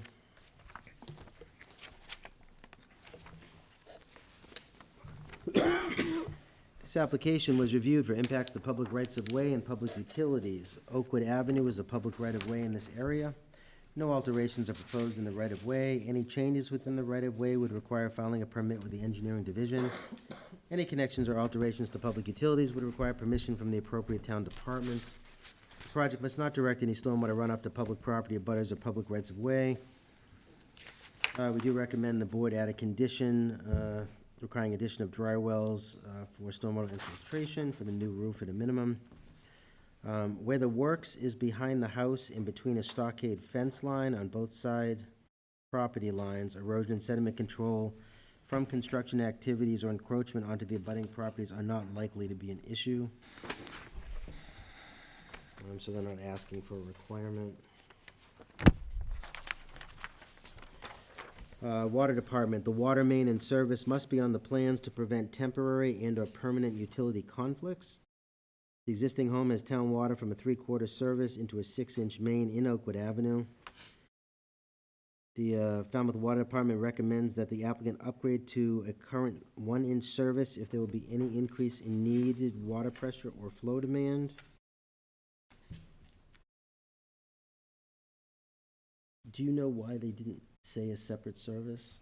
I was gonna bring that up at the end, Oh. but that's typically what they request when So we you would just add install a new add structure, it in. so I would anticipate they would expect that. the new service, okay.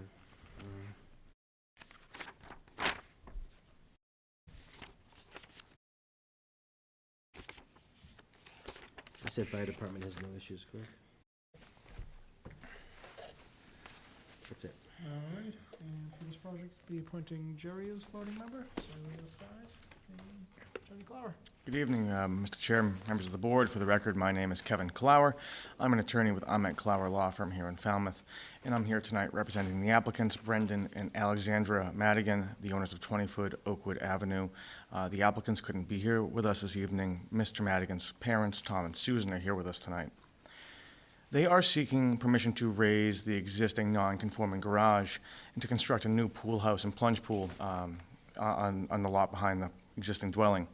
This property, 24 Oakwood, is located in the heart of Falmouth Village, just east of Palmer Avenue. The lot is just shy of 9,000 square feet, and it's in the residential C zoning district. Presently, this lot contains a 2-story, 3-bedroom dwelling with a detached garage. The total footprint is 1,656 square feet, and lot coverage by structure is at 18.4%. The existing dwelling is non-conforming to front yard setback at 19.7 feet, where 25 is required, and side yard setback to the southeast at 9.2 feet, where 10 is required. The garage is also non-conforming to side yard setback to the northwest, being 4.8 feet, where 10 is required. Brendan and Alex have owned this property for 7 years. Brendan actually grew up in the area. His parents live 2 houses away.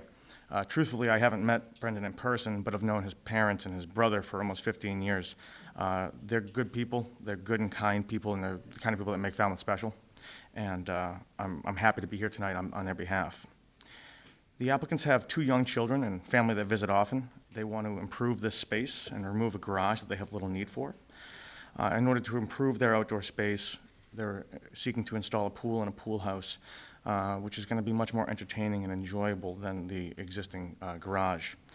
Proposed pool house is slightly smaller in footprint than the garage, much more functional and enjoyable.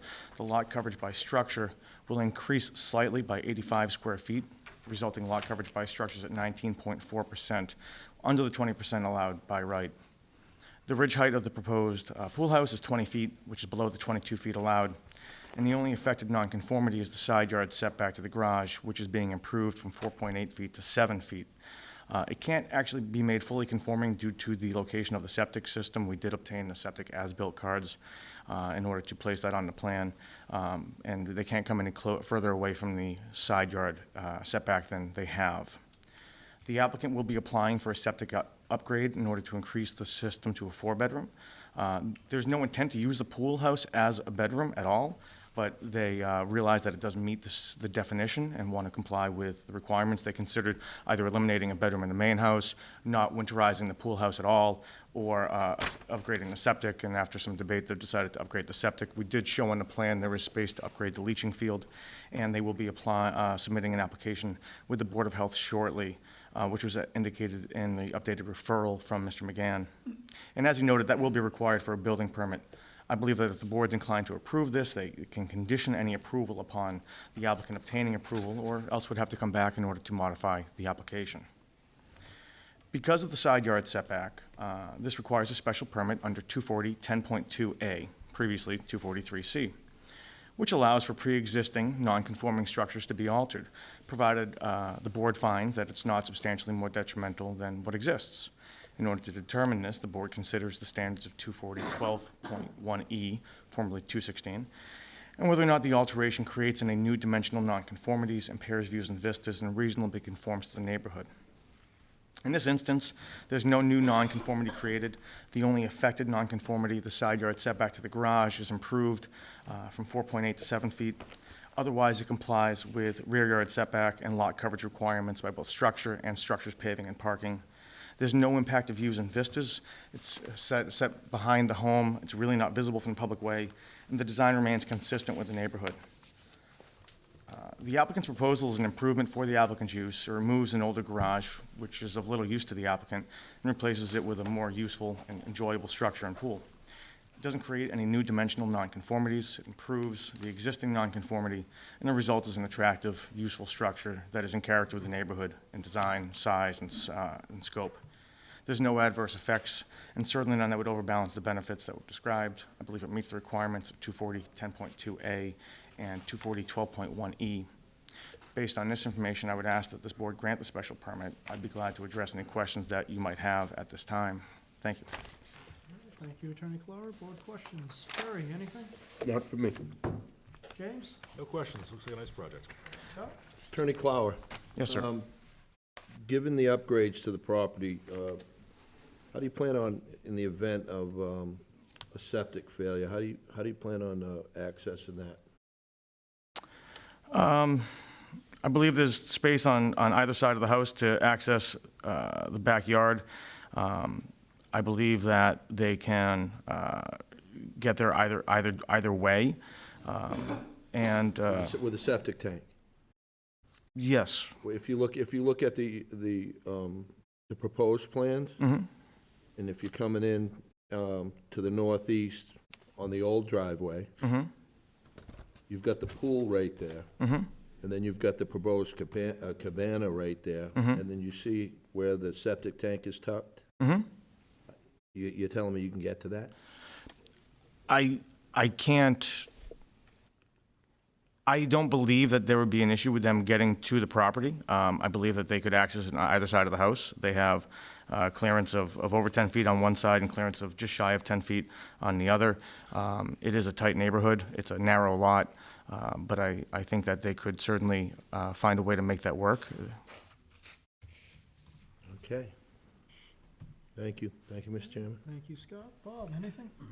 So just a question again about the septic, and I know you explained, so you mentioned something about it couldn't be used anymore, so does that mean you'd need a variance at all from I'm sorry, I just missed On that. on the septic system, you had mentioned something about it couldn't be moved, No, the pool house couldn't be moved further east. the pool house, it wasn't, Yes, it wasn't not the septic. So based on the existing location of the septic, the pool house is set 10 feet away, which is on a slab, so they've come as close as they can to the existing septic.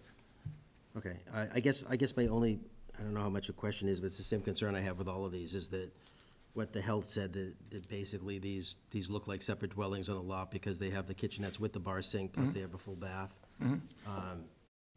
We've asked for some changes before in these type of situations where someone would go with a half bath versus a full. Would they be amenable at all to do a half bath versus a full bath? I think they prefer the full bath because it is a pool house. You're going to have people coming in and showering, changing.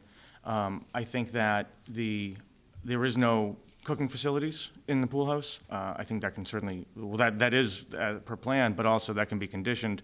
And I think we've done conditions or deed, well, which serve as deed restrictions now, stating that this is in fact a single-family residence, and they have no intent of using this as a bedroom, but they just realize that it meets the definition of a bedroom. That's the only question I have. All right, Scott? No questions. And Attorney Clower, this plunge pool, is this similar to a pool that was previously proposed by an applicant? Yeah, we saw one over at 137 Shore Street a few months ago. This one is a little different. They're not looking for that same sort of automatic cover. There is a fence here and a gate being shown. So this will be fenced in, but it's a smaller pool. It is not, a full-size swimming pool as we typically see them. And it's meant just to have there, for the kids, for the adults to cool off and enjoy the outdoor space. Understood. All right. Do you have a setback from the house to the west lot line? They don't show it on the plan. It does appear to me, though, that it's greater than the 9.2 on the eastern side of the house. I don't have a full-size plan to scale it out. It says 9.2. On the eastern side, yeah. Eastern side, On the western side, they don't show a setback, but it does appear to be significantly larger than the 9.2 on the east. If I had a full-size plan, I'd attempt to scale it out, but I don't. We'd be happy to revise that plan and submit it as a condition of any approval. Include that setback. And there's no change being proposed there either.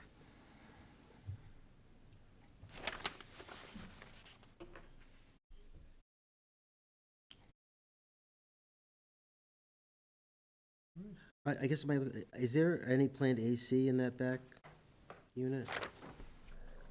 I know they show something in the front house.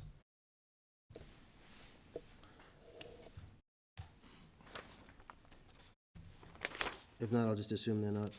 I don't know the answer to that, Mr. Dugan. Attorney Clark, what's the setback between the pool equipment and the lot west? They don't have that called out. I don't know. I'm not going to hazard a guess. If that was an issue, I don't see any reason why that couldn't be moved to the behind the house.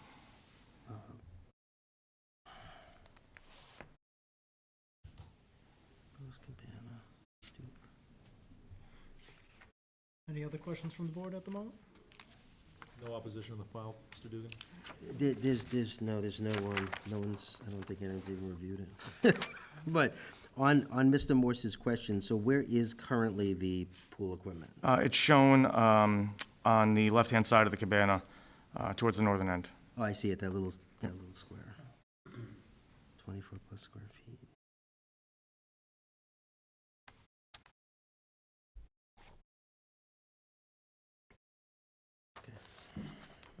All set, Bob?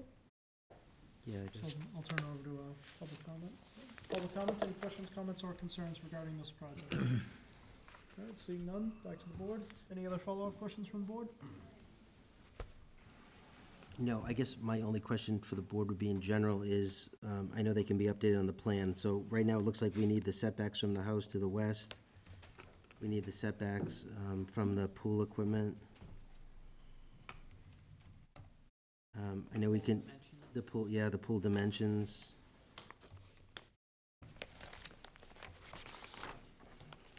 And there's some language from the health inspector too, right?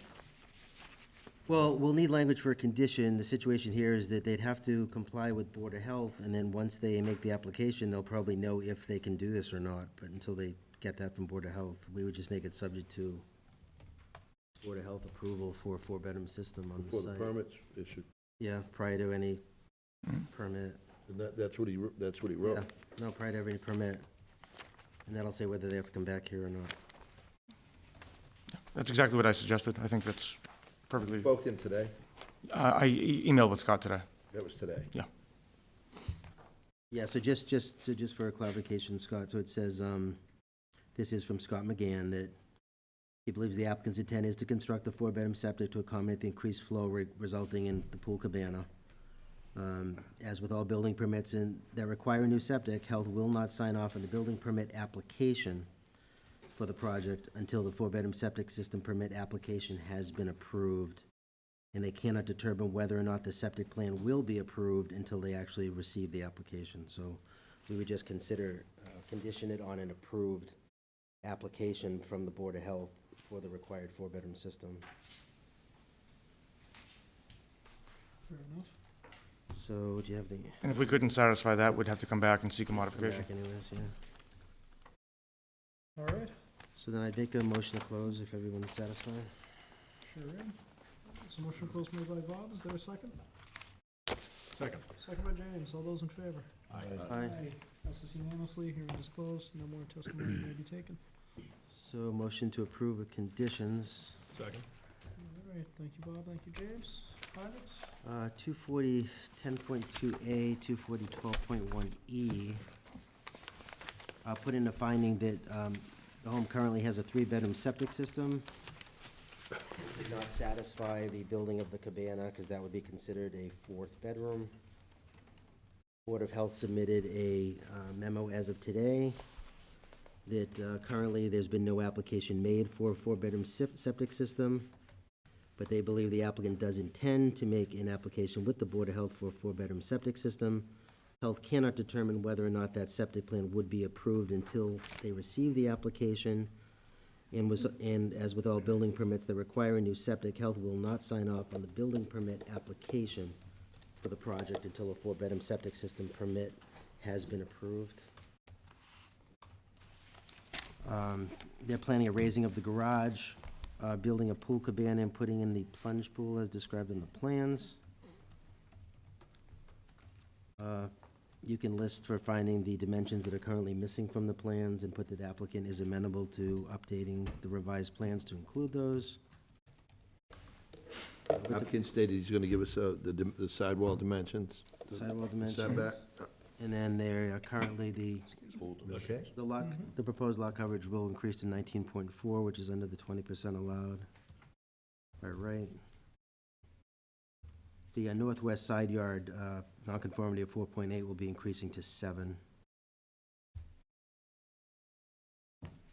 Big size is gonna be applicant- less than 22 feet. Yep. Proposed is 20. Applicant has stated that there are no plans to use the cabana structure as a separate dwelling or separate unit. Property is zoned single-family, so that use wouldn't be allowed. Applicant has stated there are no cooking facilities planned for the structure. There is a full bath and a kitchenette, which includes a counter with a bar sink. Testimony is there'll be no cooking facilities. Yep.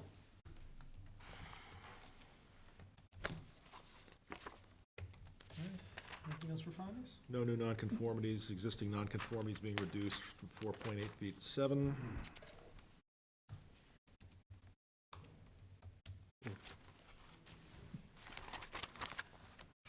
So I guess 2 conditions. So the main condition would be subject to approval by the Board of Health for a required 4-bedroom septic system. Health will not sign off on the building application until they have approved that system. They don't, if that system is not approved, applicant would have to come back to the board. Construction hours and parking. Yeah, let's go over the other ones with the separate, so Standards. the condition that there be no cooking facilities in the pool house / cabana, it not be used as a separate dwelling unit. Property must be kept as a single family, and the pool house or main structure cannot be rented out separately.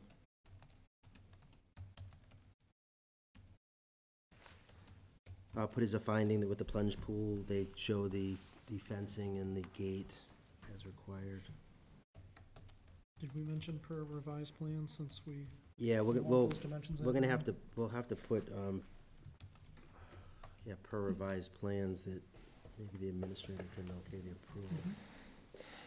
Put per revised plans for dimensions that were requested, which the zoning administrator could approve. The pool, when you revise plans, right? They're not gonna be able to get a permit for a pool without fencing and alarms. Huh? Yeah, well, they have the fencing, but we just Fence is already there. need the upgraded plans. We can put, they have to meet all building codes for the pool, Yeah, for building gotcha. department and health. Put in a finding that there's no AC unit shown on the plan for the pool house.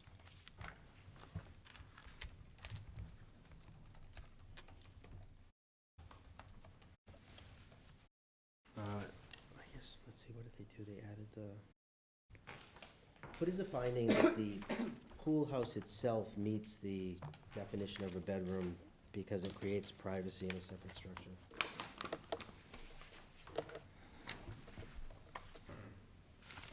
And then put as a finding that the current layout of the rooms inside the pool house don't have any additional enclosed rooms that could be included as an additional bedroom.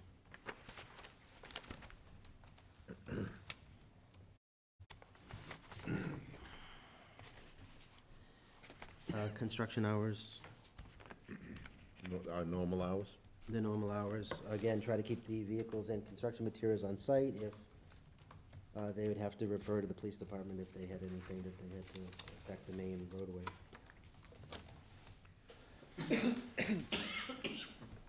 And also put as a finding that it's a plunge pool versus a regular pool, whatever those dimensions are, so they know it's not a, We'll probably need a separate water line or. yeah, so put a, oh, so we'll add in, yeah, we have to add in the actual, Yeah, water They'll referral said probably like want the it water didn't show line on for the the plans, I existing think. house. yeah, so give me give me 1 second.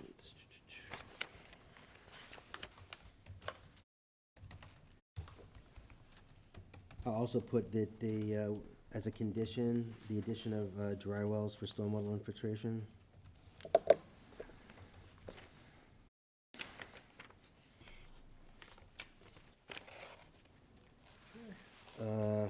For a condition, water department recommends an upgrade to the standard 1-inch service.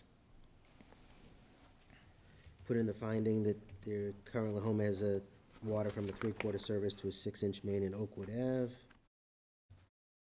Put as a condition that the water main and service must be on the plans to prevent temporary and/or permanent utility conflicts, and then also put a condition that a separate water service per water department would be needed for the pool house Very good. / pavilion. All right, anything else? All right, so that was a motion approved with conditions made by Bob, second by James. All those in favor? Aye. Aye, passes unanimously. Thank you very much. Thank you. And can we take a 5? Sure can. All right, we'll take a 5-minute break.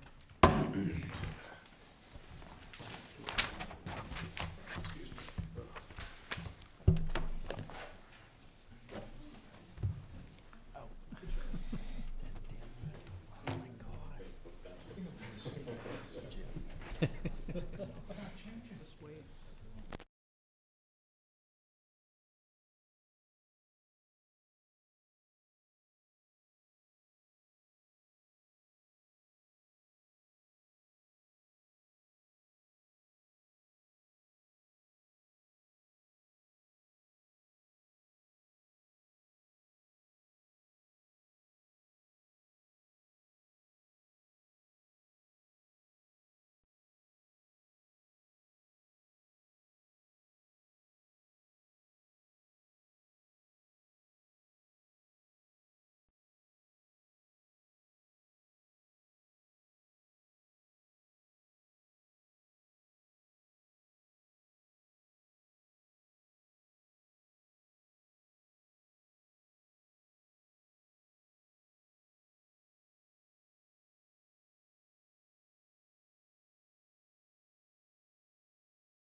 All right, we are back.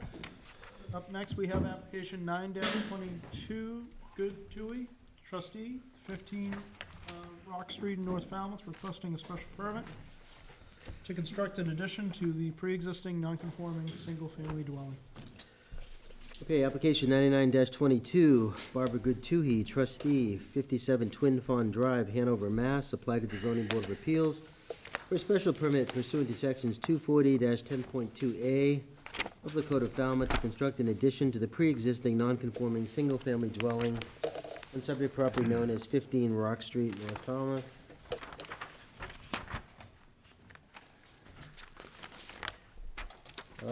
Regarding conservation, there's a notation here, we'll find out if they got it, but as of March 15th, they had filed with the commission, and they had planned voting in order of conditions at the upcoming hearing.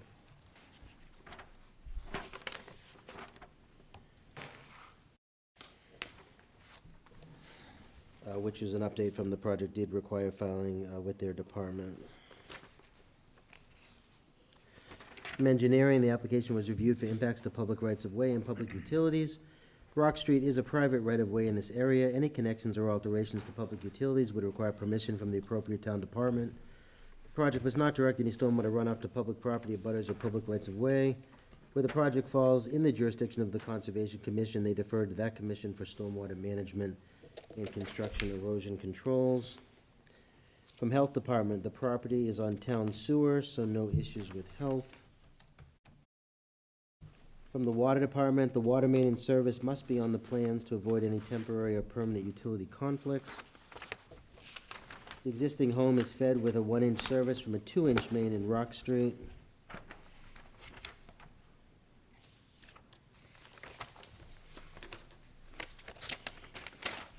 And Health Department does include plans now to show where the connection is, which is nice.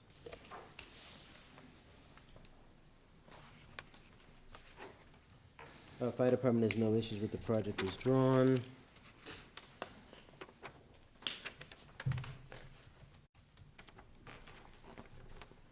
Nothing from assessing.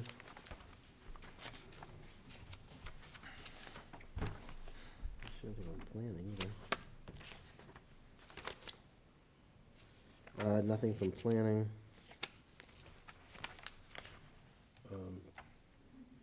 And this is, I know it's on town sewer, but we don't have anything from wastewater. There was a prior decision from the Zoning Board of Appeals, which is number 88-92, which was supplied to the file. And they also supplied a FEMA cost breakdown worksheet.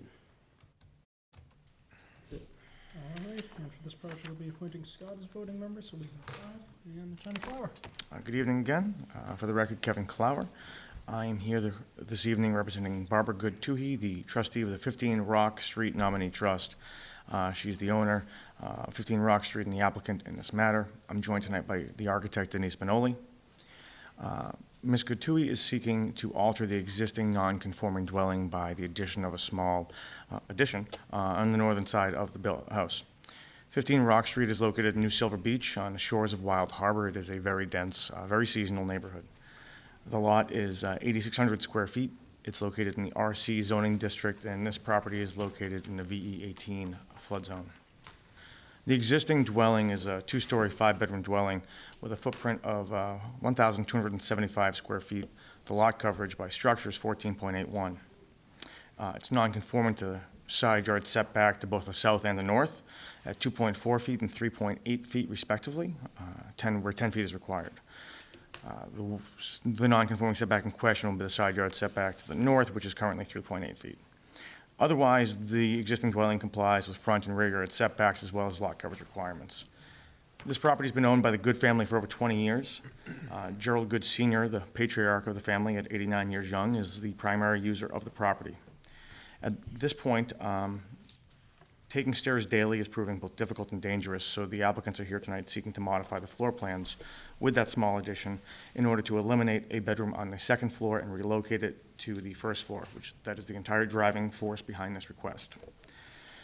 The proposed addition has a slight improvement to the side yard setback. It goes from 2.8 feet to 4.4 by eliminating an existing concrete step and a screened-in porch. The lot coverage by structure increases by only 141 square feet, so we'll still be well below 20% lot coverage at 16.45%. The ridge height of the addition is 14 feet 4 inches, which is, again, significantly below the existing ridge height of 23 feet. Due to the existing nonconformity, this does require a special permit under 240-10.2A, previously 3C, despite the improvement to that. And again, pre-existing non-conforming structures may be changed under this provision of the bylaw when the board has a finding that the alteration is not substantially more detrimental than existing, and you're asked to consider the standards of 240-12.1E and whether or not we're creating any new dimensional nonconformities, impairing views and vistas, and reasonably conforming to the neighborhood. Here, there's no new nonconformity. The existing nonconformity setback to the north is slightly improved. There's no change to the nonconforming setback to the south, and otherwise it remains compliant with front and rear yard setbacks, lot coverage by structure, and lot coverage by structures, paving, and parking. There's no impact to the views and vistas. We're taking off an existing 3-story room and concrete steps and replacing it with a very modest addition. The proposal, as designed, remains consistent with the neighborhood. We did submit the FEMA cost breakdown worksheet relying on the appraised value of the structure, showing that the project is less than 50% of the appraised value. I'm here before you a lot. My job is to advocate. You hear me say a lot of the same things for a lot of applications. And I almost always say that the proposal will be an improvement for the applicant. Of course it would. Why else would they be doing it? But this really is an improvement. It allows Mr. Good to continue to make use of the property when he otherwise might not be able to, by relocating that bedroom. The proposed dwelling is made better. It's a more effective use of the space, doesn't create any new dimensional nonconformities, and I believe it meets all the requirements of 10.2A and 240.12.1E. I would ask that you guys grant the special permit this evening, and I'd be happy to address any questions that you might have on this project. All right, thank you, Attorney Clower. Board questions? Scott, anything? No questions. Paul? My only question, Kevin, is when you mentioned the improvement to the side yard from 2.8 to 4.4. It's 3.8 to 4.4. I misspoke. Okay, so it's the northern side yard? Yes. That's the only question I have. Very good. Scott? No, thank you. James? Are you insinuating your other advocacy is disingenuous? Not at all. But sometimes I mean Sounded like it. Sometimes I mean it more than others. Concerned, Mr. Cloud. No, I mean, sometimes I just mean it more than others. We do have it on Hear the tape. octave go up a little bit. right? Well, It's all right, Kevin, keep going. No questions. All right. there's only so many ways you can say the same thing over and over. Was this application before conservation yesterday? I don't believe Concom met yesterday. Or- I don't know what the result of Concom is at this point. I haven't heard anything one way or the other. Of course, I mean, we have to comply with Concom. It's, Well, it said that they were, the application was on the 15th, and they were planning on meeting the following week, so. I actually checked to see if Concom had an agenda yesterday, and I didn't see one. Found that conservation may have denied, and if that's the case, I just didn't know how that would impact this hearing. I haven't heard that, so that would be news to me. What day do they usually meet? Typically meet on Wednesdays. Wednesday. All right, so according to their thing, they were either meeting either last Wednesday or this Wednesday. Last Wednesday was the 16th. Yeah, it said the application went on the 15th, and they had planned it, I think, for the following. I haven't heard anything. I mean, we obviously need to meet with Concom's approval. And we need an approval from Concom in order to get a building permit. So I think that this board can condition, if this board's inclined to approve, I believe that they could certainly condition it upon obtaining approval. And I haven't heard anything about a denial, but a Concom denial could be for any number of reasons to do with mitigation plantings or things that don't necessarily affect the zoning aspect You of haven't it. heard about an approval either. I haven't heard an approval either, but I haven't heard we were denied. I don't think All right, so the update that Remember was that one. last Tuesday, which was March 15th, from Melissa from Conservation, said that they had filed with the COMCOM, and they would be voting the order of conditions at the Wednesday hearing. So I assume that was last Wednesday, which would have been the 16th. So actually, we should have had some I kind of. don't have something further in writing from them. No.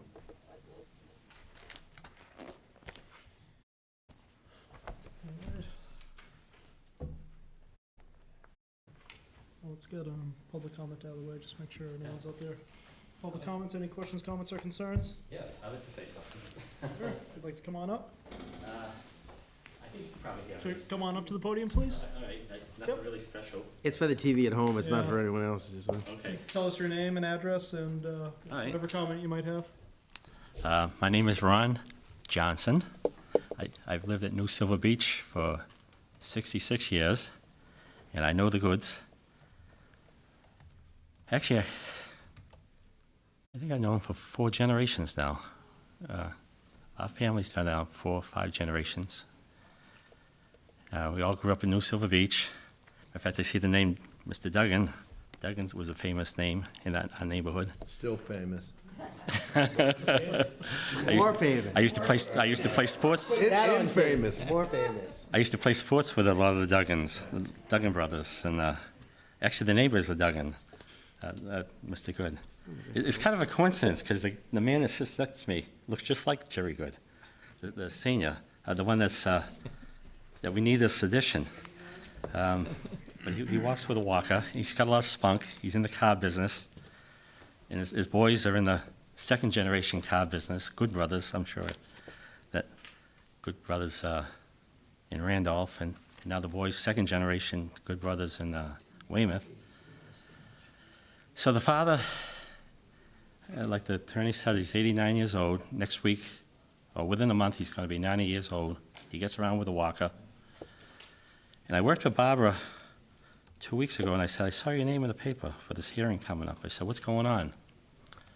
She says, all we want to do is add 4 feet to the house, to the porch. That's all we want to do. Instead of having him sleep in a recliner, just have him sleep in a day couch. It'd be easier for them to get up there. 4 feet, that's all they're, this whole hearing is all about 4 feet. Want to add 4 feet to the house, so he can sleep on the first floor and get up with his walker.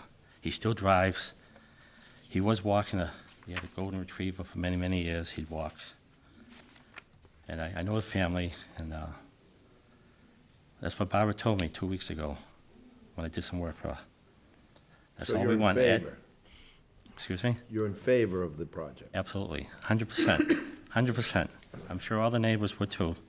You know, the other good thing about the Good family, they have beachfront property, but that part of New Silver Beach is private, and they're the only family that allows people to sit in front of the beach. I want that to be noted. They're kind people. They're wonderful people, all the Goods. And I've known them, now 4 generations. Yeah. I'm 70 years old. I'm still working 2 jobs, a day job and a night job. But I was working for Barbara 2 weeks ago, and that's what she told me. All we want is 4 feet. That's all we're doing to the porch. And I also looked next door, the Duggins that live next door. Not related, but go ahead. All right, they're good people. And they actually did the same thing a number of years ago. Exact same thing. They did the exact same thing that the Goods are requesting. So I'm in favor of this. I live nearby, 84 Arlington Street, Ron Johnson. Thank you, Mr. Johnson. Thank you, sir. Amen. Thank you for your comments. Praise, I'm not a preacher, but hallelujah. Amen. Any other public comment on this project? All right, seeing none, back to the board. I guess motion to close. I don't have any questions. All right, motion Second. closed made by Bob, second by Scott. All those in favor? Aye. Hearing is closed, no more testimony may be taken. Motion to approve with conditions. Second. Motion to approve with conditions made by Bob, second by James. Findings.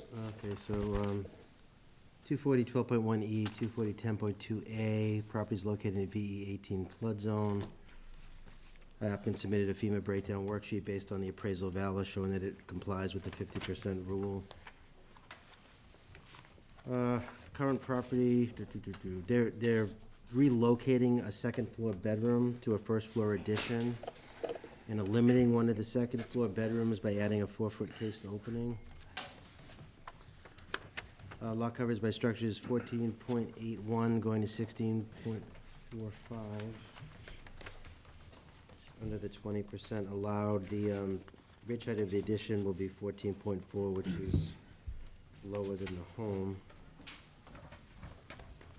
The north side yard nonconformity of 3.8 will slightly improve to 4.4. South yard side yard nonconformity remaining at 2.4. There was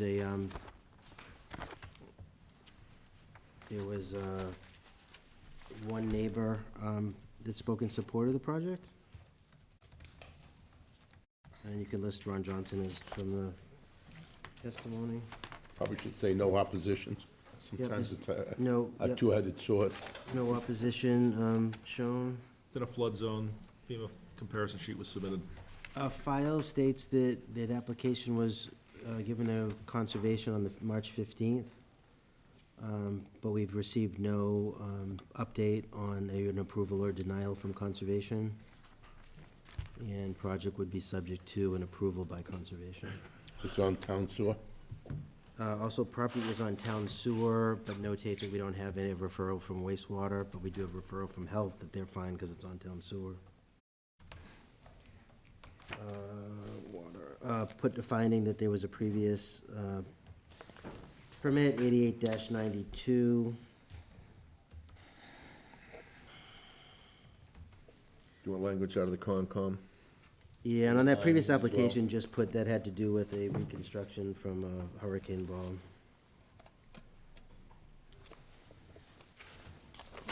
Anything else for findings?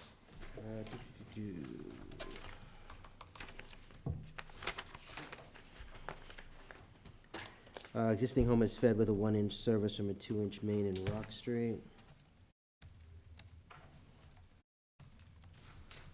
Water main and service must be on the plans to avoid conflicts. We can add that as a condition.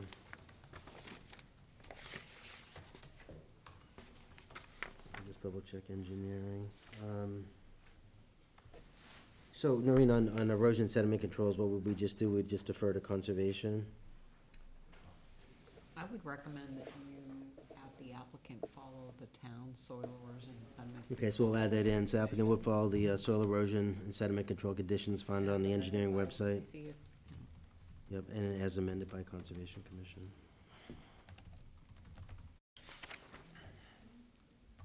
Anything else for findings? Oh yeah, put a finding that the addition is to make the home more accessible for a family member. Currently, all the bedrooms are located on a second floor and require stairs for access.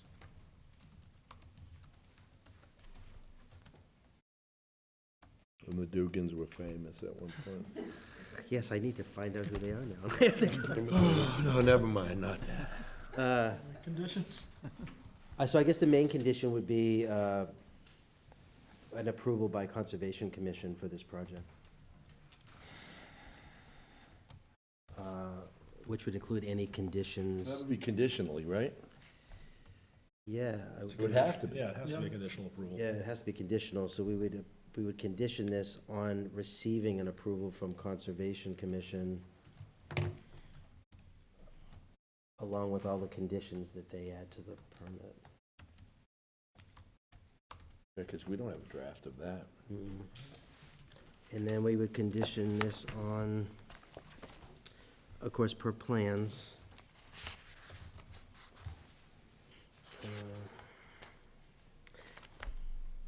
I don't, it's on town sewer, so I don't know what your limit is other than town sewer without talking wastewater, so I just assume it's 4 bedroom is allowed. It's the number of bedrooms, this one is, it's, what the sewer superintendent will know. It's the number of bedrooms allowed, they're not supposed to exceed 3, but they already have 5, so they lucked out. That was a big contention at the time. But that's up to the sewer commissioner to So validate. And they're already Why don't- on. sewer, Yeah, they're so already it's not on like sewer, they're I don't applying think it's for an sewer. issue for us. let's condition it on the Not much you can, sewer, on wastewater approving Yeah, that's, the bedrooms in the home. Which do not show an increase, just a relocation. right. Condition it on the one of the second floor bedrooms, having a 4-foot opening, so that it can no longer be defined as a bedroom. Cased opening. The water main and service, condition that they must be on the plans to avoid any temporary or permanent utility conflicts with the construction.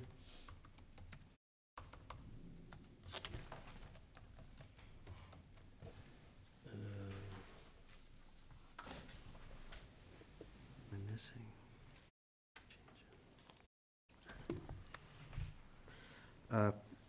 Construction hours, materials and construction vehicles on the property. Was there anything here on?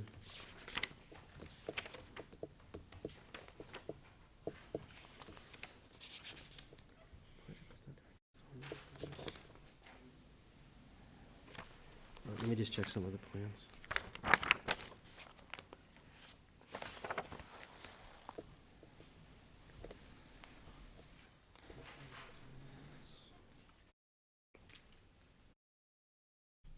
So engineering didn't ask in this case for dry wells. They usually always put that gutters or dry wells, the roof runoff for the new addition of a minimum, so maybe we'll include that anyways, that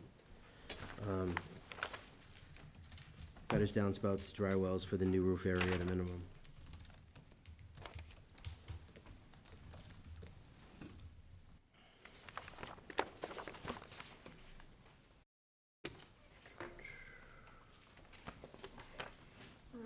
Anything else? No, I think that's, this is, and, we always put about any changes, they'd have to come back, or all the normal language that we add in when changes to projects. All right. so that was a motion to approve with conditions made by Bob and seconded. James, did you have that one? I believe so. I think you did. It does. All right, so second by James, all those in favor? Aye. Passes unanimously. Thank you. Mr. Chair, if I can make a request, I have both of the next two applications, but Mr. Davis is here this evening, and rather than making him sit through another hearing, would be any chance we could take those two out of order? Yes, so I'll make a motion to take application 11-22, Davis, 14 Dillingham Ave, out of order. After that application, we'll return to the new hearings. Second. All right, motion was made by Bob, second by Scott. All those in favor? Aye. All right, passes unanimously, so we will be taking application 11-22, Davis, 14 Dillingham Ave in Falmouth, out of order. It is requesting a special permit to construct an addition to the pre-existing non-conforming single-family dwelling. So application number 11-22, Ewin Davis and Linda H. Davis, 14 Dillingham Avenue, Falmouth, Mass. Applied to the Zoning Board of Appeals for a special permit pursuant to sections 240-10.2A of the Code of Falmouth to construct an addition to the pre-existing non-conforming single-family dwelling on the subject property known as 14 Dillingham Ave, Falmouth, Mass. For referrals, there's an updated referral from Health. It says Health has no issues with this project. The plans show the house will remain 2 bedrooms with the use of cased openings. There is no setback requirement for a sonotube foundation to the septic system. Applicant will need to ensure the septic tank is not impacted by the installation of the tube foundation. From Conservation staff have no comments. It's outside of Concom jurisdiction. Historic, no comments. From Engineering. This application was reviewed for impacts to public rights-of-way and public utilities. Dillingham Avenue is a public right-of-way in the area. No alterations are proposed to the right-of-way. Any changes within the right-of-way would require filing a permit with the Engineering Division. It does appear that a garden and stone walls are located within the public right-of-way. Permanent installation of objects not owned by the town and located within the municipal right-of-way typically require license from the Board of Selectmen. Board of Appeals can address this prior to approval or as a condition. Any connections or alterations to public utilities would require permission from the appropriate town department. Project must not direct any stormwater runoff to public property, abutters or public rights of way.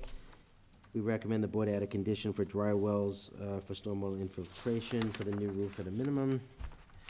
Where the site does slope down to the street and driveway or street opening permit is not required, where DPW engineering could require construction controls, we request that erosion and sediment controls are included for the project to protect the town's downstream stormwater system and public right-of-way.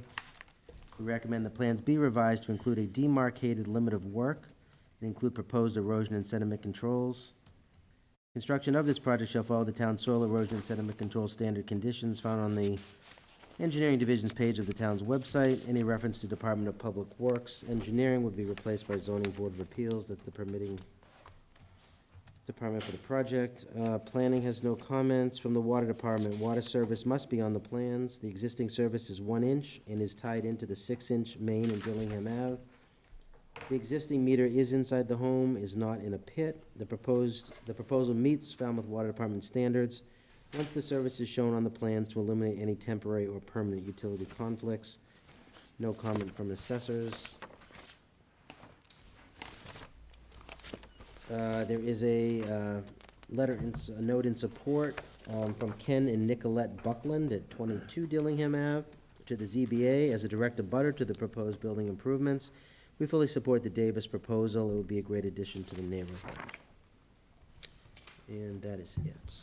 All right, and for this project, we'll be appointing Jerry as a voting member. And Attorney Clower.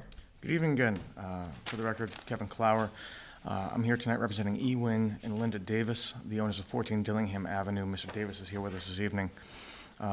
Because I find this stuff fascinating, I think it's worth pointing out that both the letter writer in support of and Mr. Davis have both at various times been the Falmouth Town Planner. So Ken Buckland was our town planner before Brian Curry, and I think Wynn was before Ken Buckland. That was first. Oh, yeah. Mr. Davis is here tonight seeking to alter the existing non-conforming dwelling at 14 Dillingham Avenue with a modest addition on the western side of the structure. This is a lot of 5,800 square feet in the residential C zoning district. Currently, there's a two-bedroom, two-story dwelling on a footprint of 880 square feet. It's non-conforming to front yard setback, it's 11.4 feet, otherwise complying with rear yard and side yard setbacks, as well as lot coverage requirements by structures and structures, paving, and parking. They are, as I noted, requesting to modify the floor plans with an addition, similar to our last application, to relocate a bedroom to the first floor to allow for single-story living. This proposed addition is set back further from the street than existing, and in no way impacts the existing non-conforming setback or any of the other setbacks, for that matter. Lot coverage by structure will increase. The overall increase is only 180 square feet, resulting lot coverage by structure is 18.3%. The ridge height of the addition is 12 feet 1 inch, which is about half the size of the existing ridge, which is 23 feet 8 inches. However, because we are adding habitable space to a non-conforming structure, it does require a special permit under 240-10.2A, wherein the board can find that what's being proposed is not substantially more detrimental. In this case, there's no new nonconformity created. There's no impairment of views and vistas, reasonably conforms to the neighborhood. The structure as designed is consistent with the neighborhood, and it is an improvement for the applicant, allowing for single-story living. It doesn't impact the existing nonconformity, won't create any new dimensional nonconformities, and there's no adverse effects to this. For those reasons, I believe it meets the requirements of 240-10.2A and 240-12.1E. I'd be happy to address any questions that you might have, but otherwise, I would ask that you grant the special permit. Thank you, Attorney Flyer. Board questions? Jerry, anything?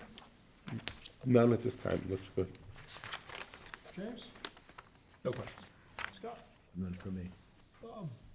I just had a question regarding the AC unit. So is that gonna have to be relocated, or are they getting rid of it? It's like relocated?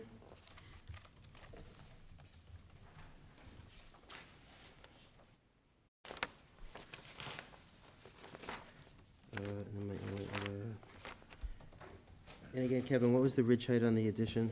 12 feet 1 inch. Of one? Existing's 23 feet 8 inches. That's my only question. All right, Scott? Well, it's a nice-looking stone wall. Hopefully it can stay there. We'll, of course, be happy to request a license from the town. I guess I just have one other question. So, any reason why they don't know the location of the existing septic? Was it ever inspected, or? So we do show it's always shown as, unless it's a new system being installed, it's always shown as an approximate location. Yeah, and I know when we get those, I was just wondering if, normally when you have it inspected, or if the installation was recent, they usually have a pretty. So, It's on sonotubes, so it's the same regulation as a slab. So the setback from the edge of the existing house, it doesn't matter if it's on sonotube. No, I was just wondering, because on the engineering, on the health referral, that they need to ensure that the septic tank isn't impacted, so to do that, they'd actually have to locate the septic. yeah, I think they have a pretty vested interest in making sure the septic tank's not damaged, so I think they're certainly happy to accommodate that. That's all I have. All right, public comment. Any questions, comments, or concerns regarding the project? Seeing none. Motion to close. Second. Motion closed made by Scott, seconded by James. All those in favor? Aye. Aye, passes. Seeing none, closed. No more testimony may be taken. Motion to approve with conditions. Second. Motion approved with conditions made by Bob and seconded by James. Findings. 240, 10.2A, 240, 12.1E. Front yard setback is 11.9, that's the nonconformity. Other than that, they conform to lot and setback requirements. The addition is a sonotube addition to the western side of the property. House is currently a two-bedroom, and with the use of cased openings will remain a two-bedroom. Applicant will need to ensure the septic tank is not impacted by the installation of the tube foundation. There is the front garden and stone walls are located within the public right-of-way. And currently, there is no license from the select board.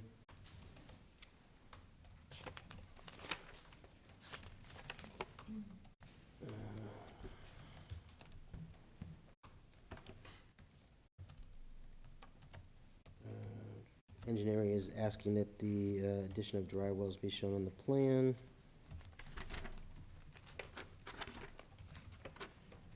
Water service must be on the plans. The existing water meter is already located inside the home. It is not in a pit. Proposal meets all other Falmouth Water Department standards.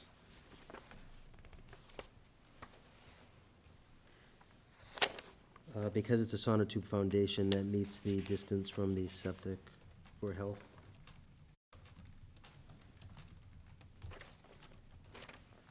There is the Director Butter has submitted a letter in support and thinks it would be a great addition to the neighborhood.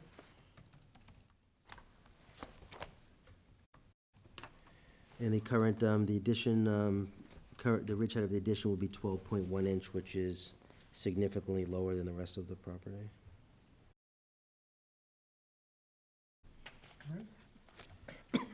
Anything else for findings? Did you cover, talk No, about the just encroachment?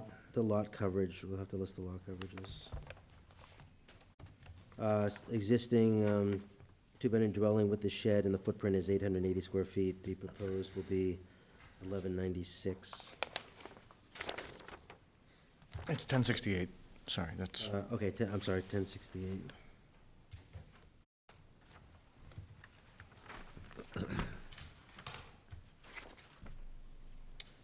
That's it. All right. Conditions? So conditions, so they will need to add the water service on the plan.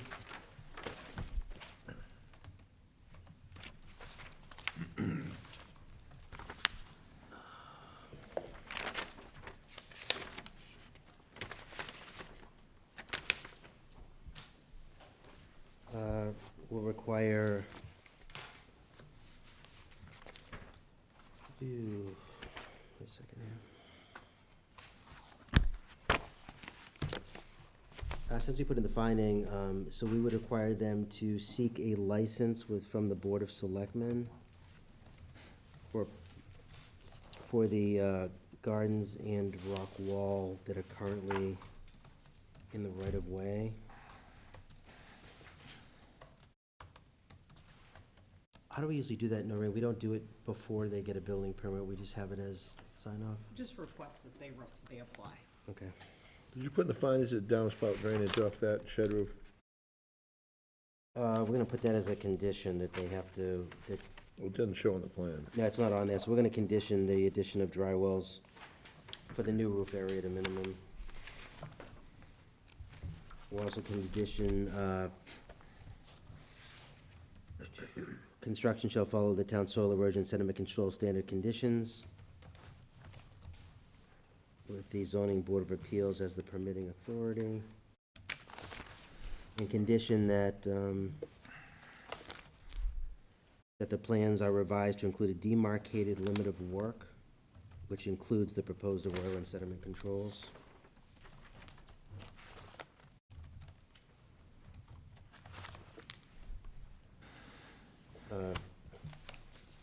Did I condition it yet on the water service on the plans? So water service has to be in the plans, and just put next to that to eliminate temporary or permanent utility conflicts.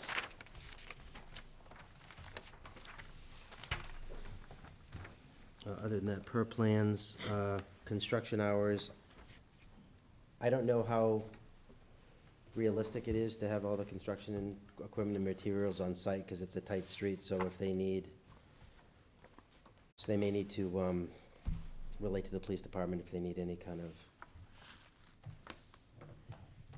traffic controls for the street. It is a one-way.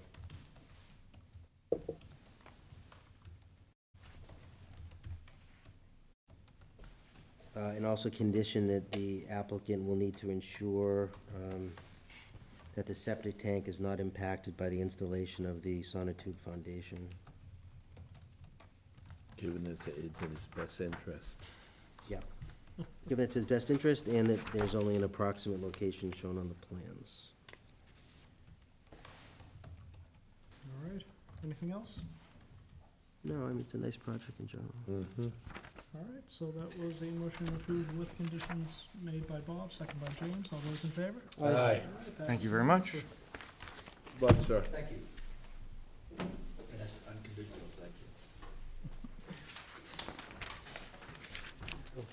Okay, so that was application 11-22 out of order, so Now we'll go back. circling back to application 10-22, 72 Woodside LLC, 0 Woodside Drive, lot 32 in East Falmouth, requesting a special permit to construct a single-family dwelling exceeding 20% lot coverage by structures.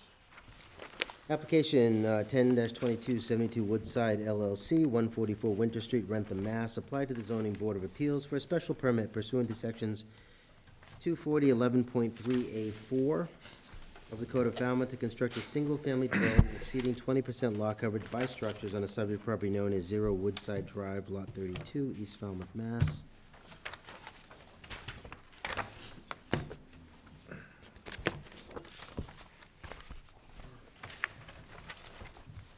For referrals.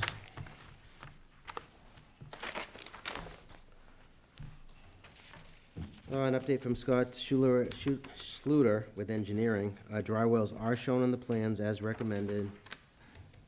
No pipes or notes are on the plan indicating that all the roof should discharge to the dry wells. The board may want to add a condition that all areas discharge to the dry wells.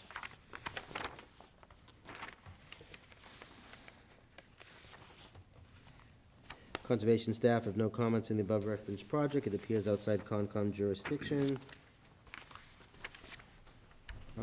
The remaining from engineering application was reviewed for impacts to public rights-of-way and public utilities. Woodside Drive is a private right-of-way in this area. Any connections or alterations to public utilities would require permission from the appropriate town department. The project must not direct any stormwater runoff to public property, abutters, or public rights-of-way. We recommend the board add the condition, and then again, this is regarding the dry wells, because they discharge into the roof discharges into the dry wells.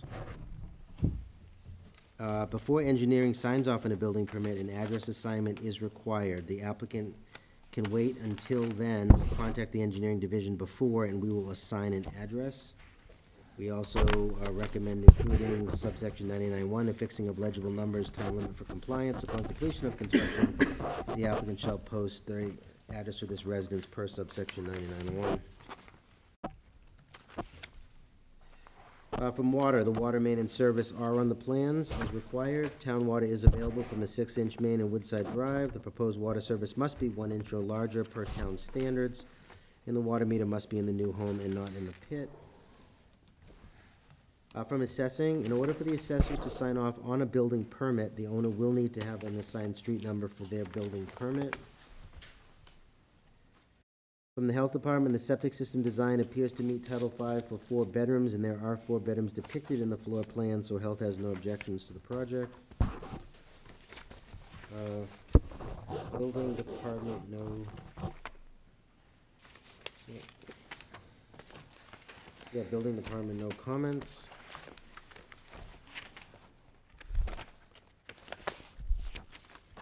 And no submissions for or against the project from anyone. There is a lot comparison worksheet that was provided. That's it. Very good.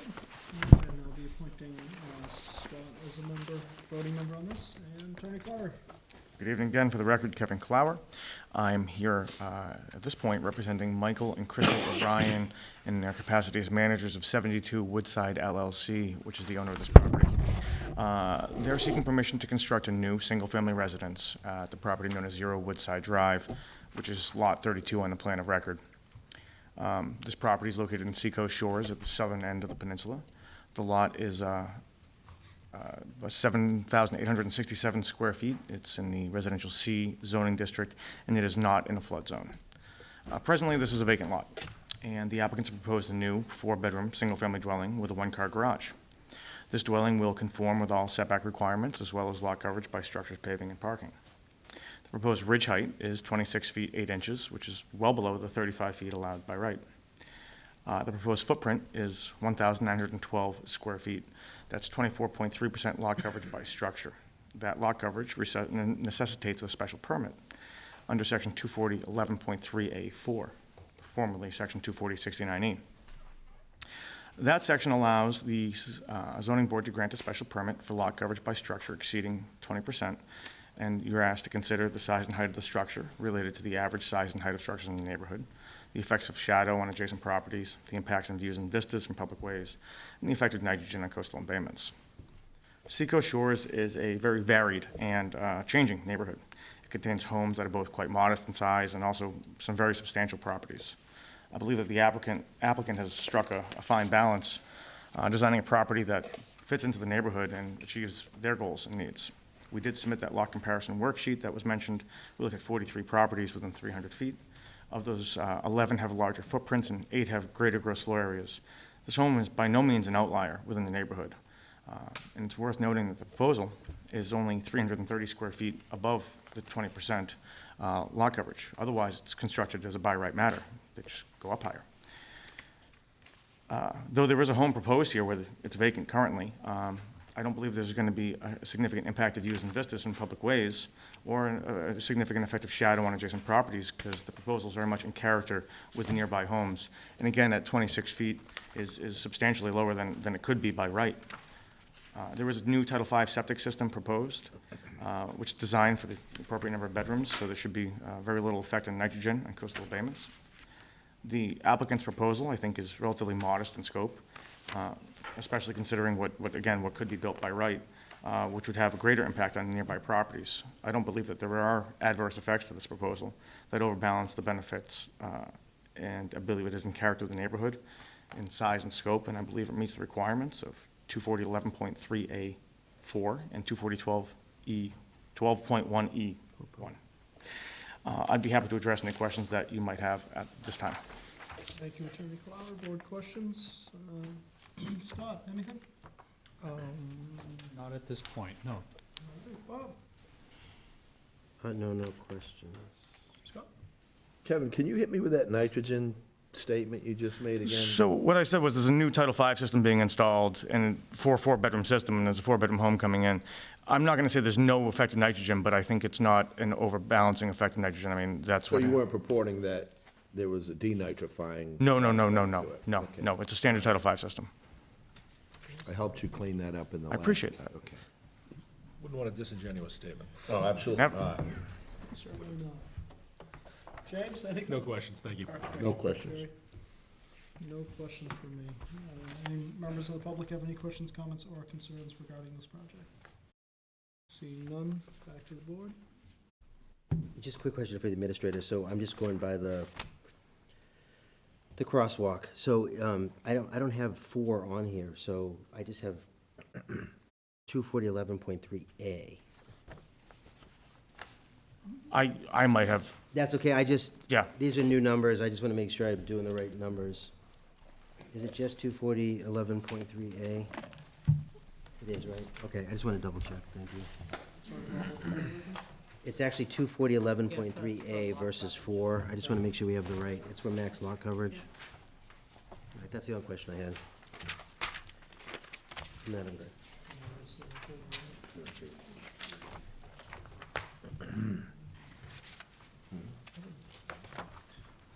I do think it's 240.11.3A4.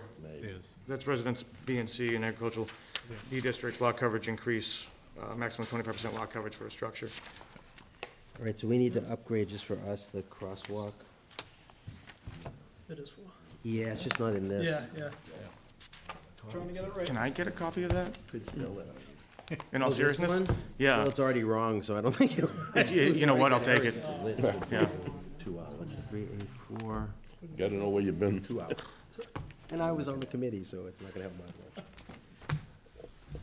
3A4, okay, All right, it is 4. I just need to confirm that. And then I'm good. all right. Anyone want to make a motion to close the hearing then? Motion to close. Second. Motion made by Bob, second by James. All those in favor? Aye. Passes unanimously. Hearing is closed. No more testimony may be taken. For the board's decision. Motion to approve with conditions. You got it, Bob. Second. Second. Thank you, Scott Peterson.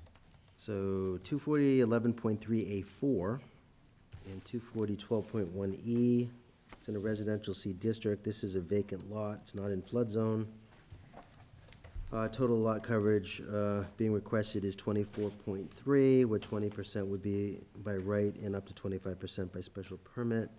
It does conform to all other setbacks and is of similar size and character to the neighborhood. Property will be a 4-bedroom home. There was a lot comparison worksheet supplied.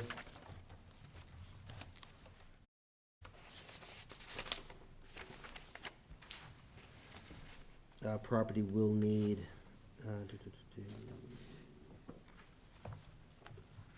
property will need a house assignment address. It only exceeds lot coverage requirements by, what? 330. It's 24.3, so we can go up Sure. to 25, so that's easy enough.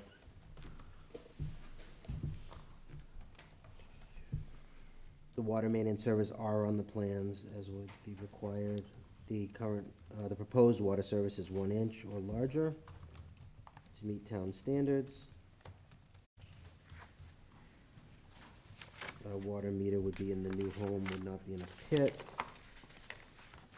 Assessors for assessors sign off on the building permit, an assigned street number would be required. Did you say there was a worksheet provided? Yeah, we did the calculations. The septic design appears to meet Title V for 4 bedrooms from the Board of Health, based on the depicted floor plans. Current lot size is 7,867 square feet, and it is located within a coastal pond overlay district. Certainly in keeping with.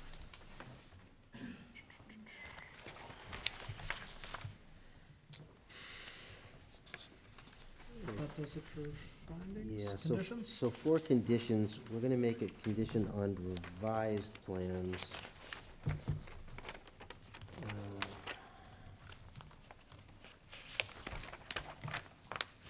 And the revised plans must show,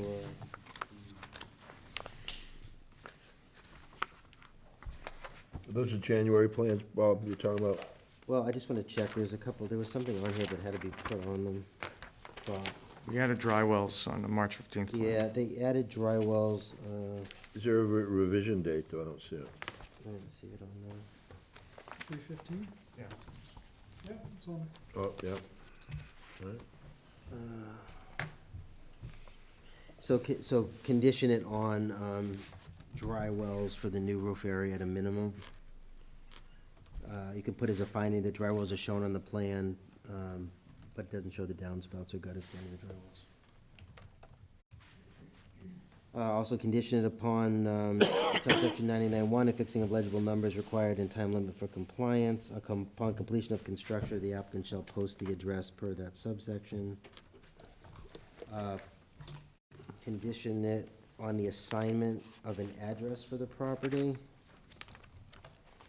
Then that would be through the, through the engineering division.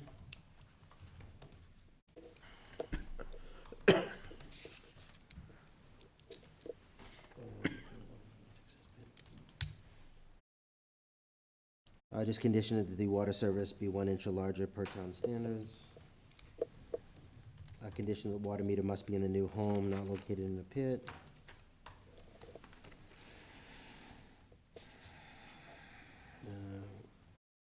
Condition it on the approval of health for the 4-bedroom septic system. Work hours, construction vehicles and materials kept on property. And I think, did they have? I think there was soil erosion.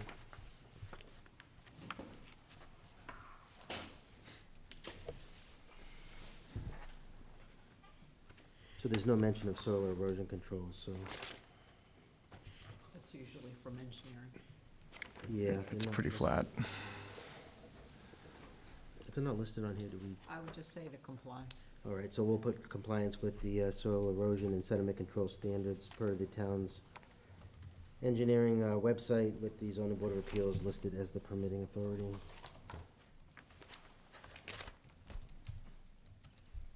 All right, anything else? Oh, I think that's, All right, so if that's it, that was a motion to approve with conditions made by Bob, second by Scott Peterson. All those in favor? Aye. Passes unanimously. Thank you all very much. I will leave you alone for the evening. All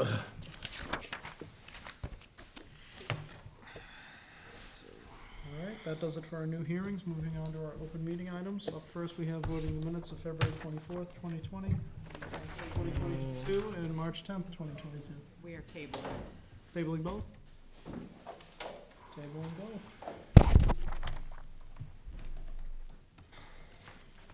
All right. Moving Alright, along, we so- have a request for an insubstantial change, comprehensive permit 69-21. Falmouth Housing Corporation and Affirmative Investments, Inc., 763 Main Street and 24 Scranton Ave, Falmouth, with a vote anticipated. Chairman, for the record, I have a conflict, and I will be recusing. Thank you, James. Should everybody review the requests? So basically, the requesting regarding condition 42 of the comp permit, that's that the applicant shall update the certified plot plan to show the merger of the two lots with the lot designation assigned by the assessor and address assigned by engineering with a copy of the updated plan submitted to the zoning board of appeals. No permit can be applied for until that plan has been recorded with the assessor for identification. So the property is registered land. As a result, the process of recording at the registry a plan to combine the three lots. There are three lots as opposed to two lots referenced in condition 42. That requires review and approval by Land Court in Boston. The plan approval process by the Land Court will take a substantial amount of time to complete and is a significant expense for the survey and the other fees. There is an alternate process available that could save time and expense. The town of Falmouth, in recognition of the time and expense involved in Land Court plan approval process, merely to combine lots, has maintained for many years a practice of allowing an owner to enter into a covenant with the town to have the multiple lots treated as one lot for zoning, construction, and assessment purposes. The covenant only is registered against the property owner's certificate of title at the Barnstable County Registry of Deeds, and a copy of the registered covenant, as well as an unrecorded copy of the plan showing the combination of the lots, is then filed with the building department and assessor's department. The town thereafter then assigns a single parcel number, and a building permit issues based only on one lot. The applicant has received an executed covenant to treat the lots on the subject property as combined, and they enclosed a copy. It was signed by the town manager on behalf of the town and has been approved as to the form by town council. As a result, the applicant is requesting that condition 42 of the comp permit be changed to the following. Condition 42, the applicant shall submit to the zoning board of appeals a certified plot plan to show the merger of the three lots with a copy of the plan submitted to the zoning board of appeals for signature, with a covenant agreement executed on behalf of the town and the property owner to treat the multiple lots as one lot for zoning, construction, and assessment purposes. Upon signature of the plan by the zoning board of appeals, the applicant shall submit to the board a copy of the said covenant registered at the Barnstable County Register of Deeds against the property owner's certificate of title for the lots. The applicant shall then update the plan with the assessor's parcel assignment and engineering department assigned address and submit the updated plan to the board. Alternatively, the applicant may record the plan combining the lots at the Registry of Deeds and submit an updated plan with such assessor's parcel and address identification included. No building permit can be applied for until the applicant has submitted to the board the unregistered plan and registered covenant, or alternately, only the registered plan with the assessor's parcel and address identification included. So they are asking to please consider this letter as notice of the project change and request that it be considered as an insubstantial change. I think it's a reasonable insubstantial change. And as such- Chairman, I agree. Yep, sounds insubstantial to me. So I would make a motion to approve the following change in language as discussed tonight for condition number 2 as an insubstantial change, and with our vote approving that change. I'll second. All right, so motion was made by Bob, and second, I'll give that one to Jerry. All those in favor? Aye. Aye, passes unanimously. Thank you. Thank you. Okay, up next, actually, we'll wait for James, I'm sure he's. Yeah.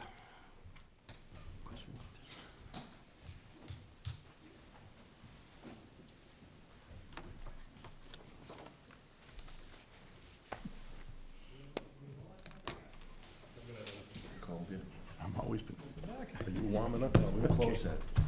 James, grab that door for me. His legs are stiffening up. I'm always getting feedback. Well, Palmerhausen back here. Good night, Laura. Thank you very much. Yep. Good evening.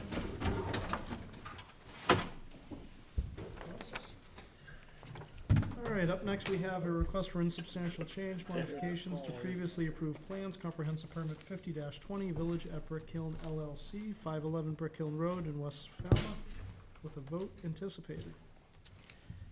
All right, so the members were supplied with the request for the insubstantial changes for the villages at Brick Hill. This was received March 3rd, 2022. And it is, of course, you know, a comprehensive permit. These are the requested changes. So insubstantial change number 1 being requested would be the bedroom count.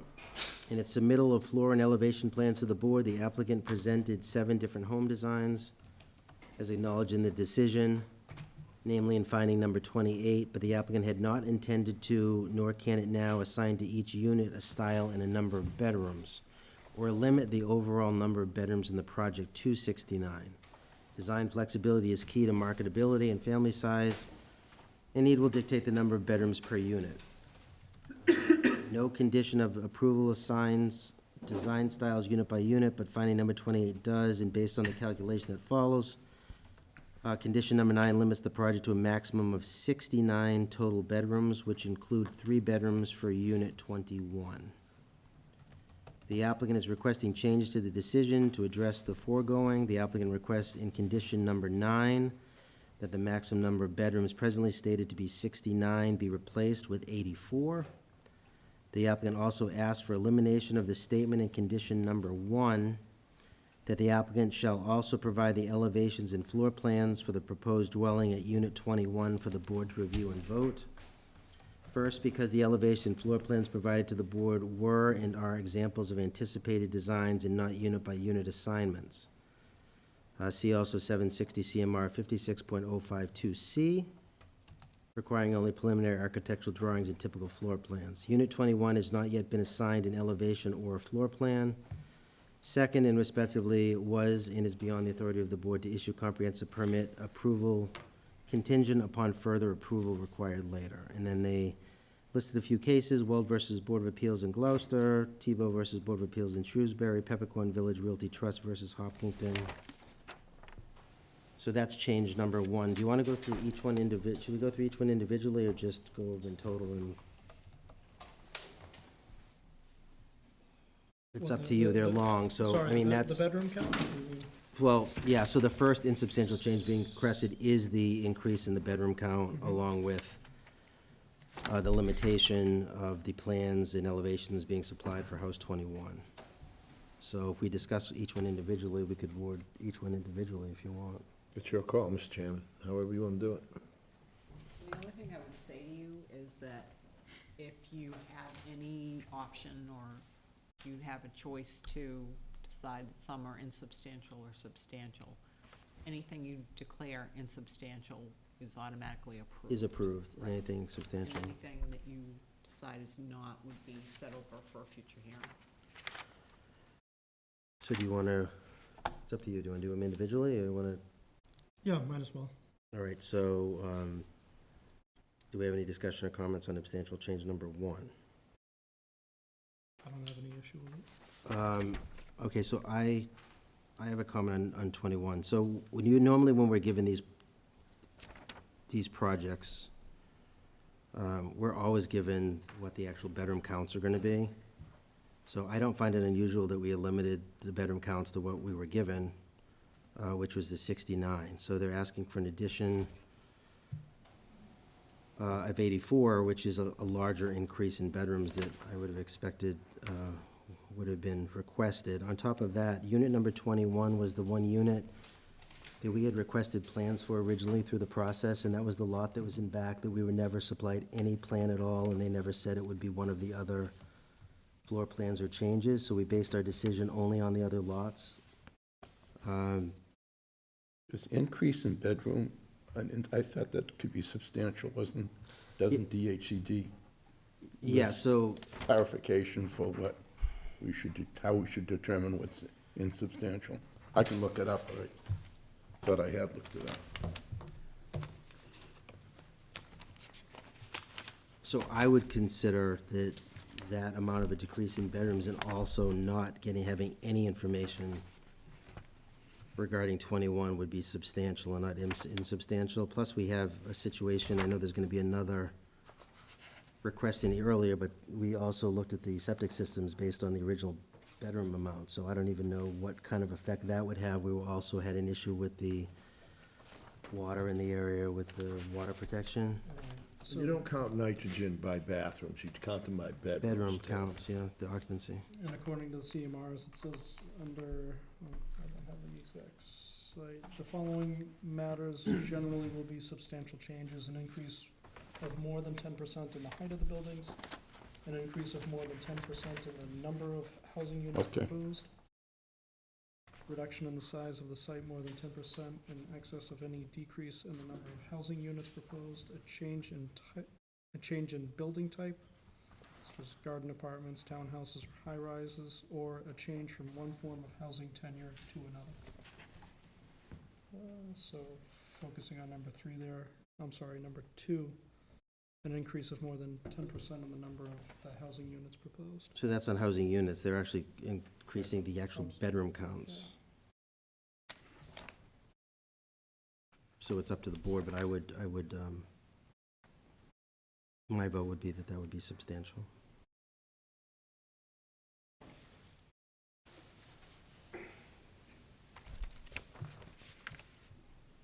All right, how does anyone else feel? I would think it'd appear to be substantial also. All right, I agree. So do you want to vote on change number 1? Mr. Chairman, can I ask, are you accepting public comment, or are you not, as part of the discussion on the insubstantial changes? I don't want to interrupt if it's not appropriate. I mean, we've allowed brief comment in the past on insubstantial changes, so if you'd like to address the board. Mr. Chairman, with all due respect, Yep. we don't need a presentation on this. This is just for insubstantial or substantial changes. If it turns into a long diatribe about, I wouldn't be in favor of that. It's your call, but. But it is public discussion, I mean, it can be allowed. We just don't want a diatribe. Right, if you want to address it briefly, and I'm just gonna note it is 9:30, so who wants to make James? that motion?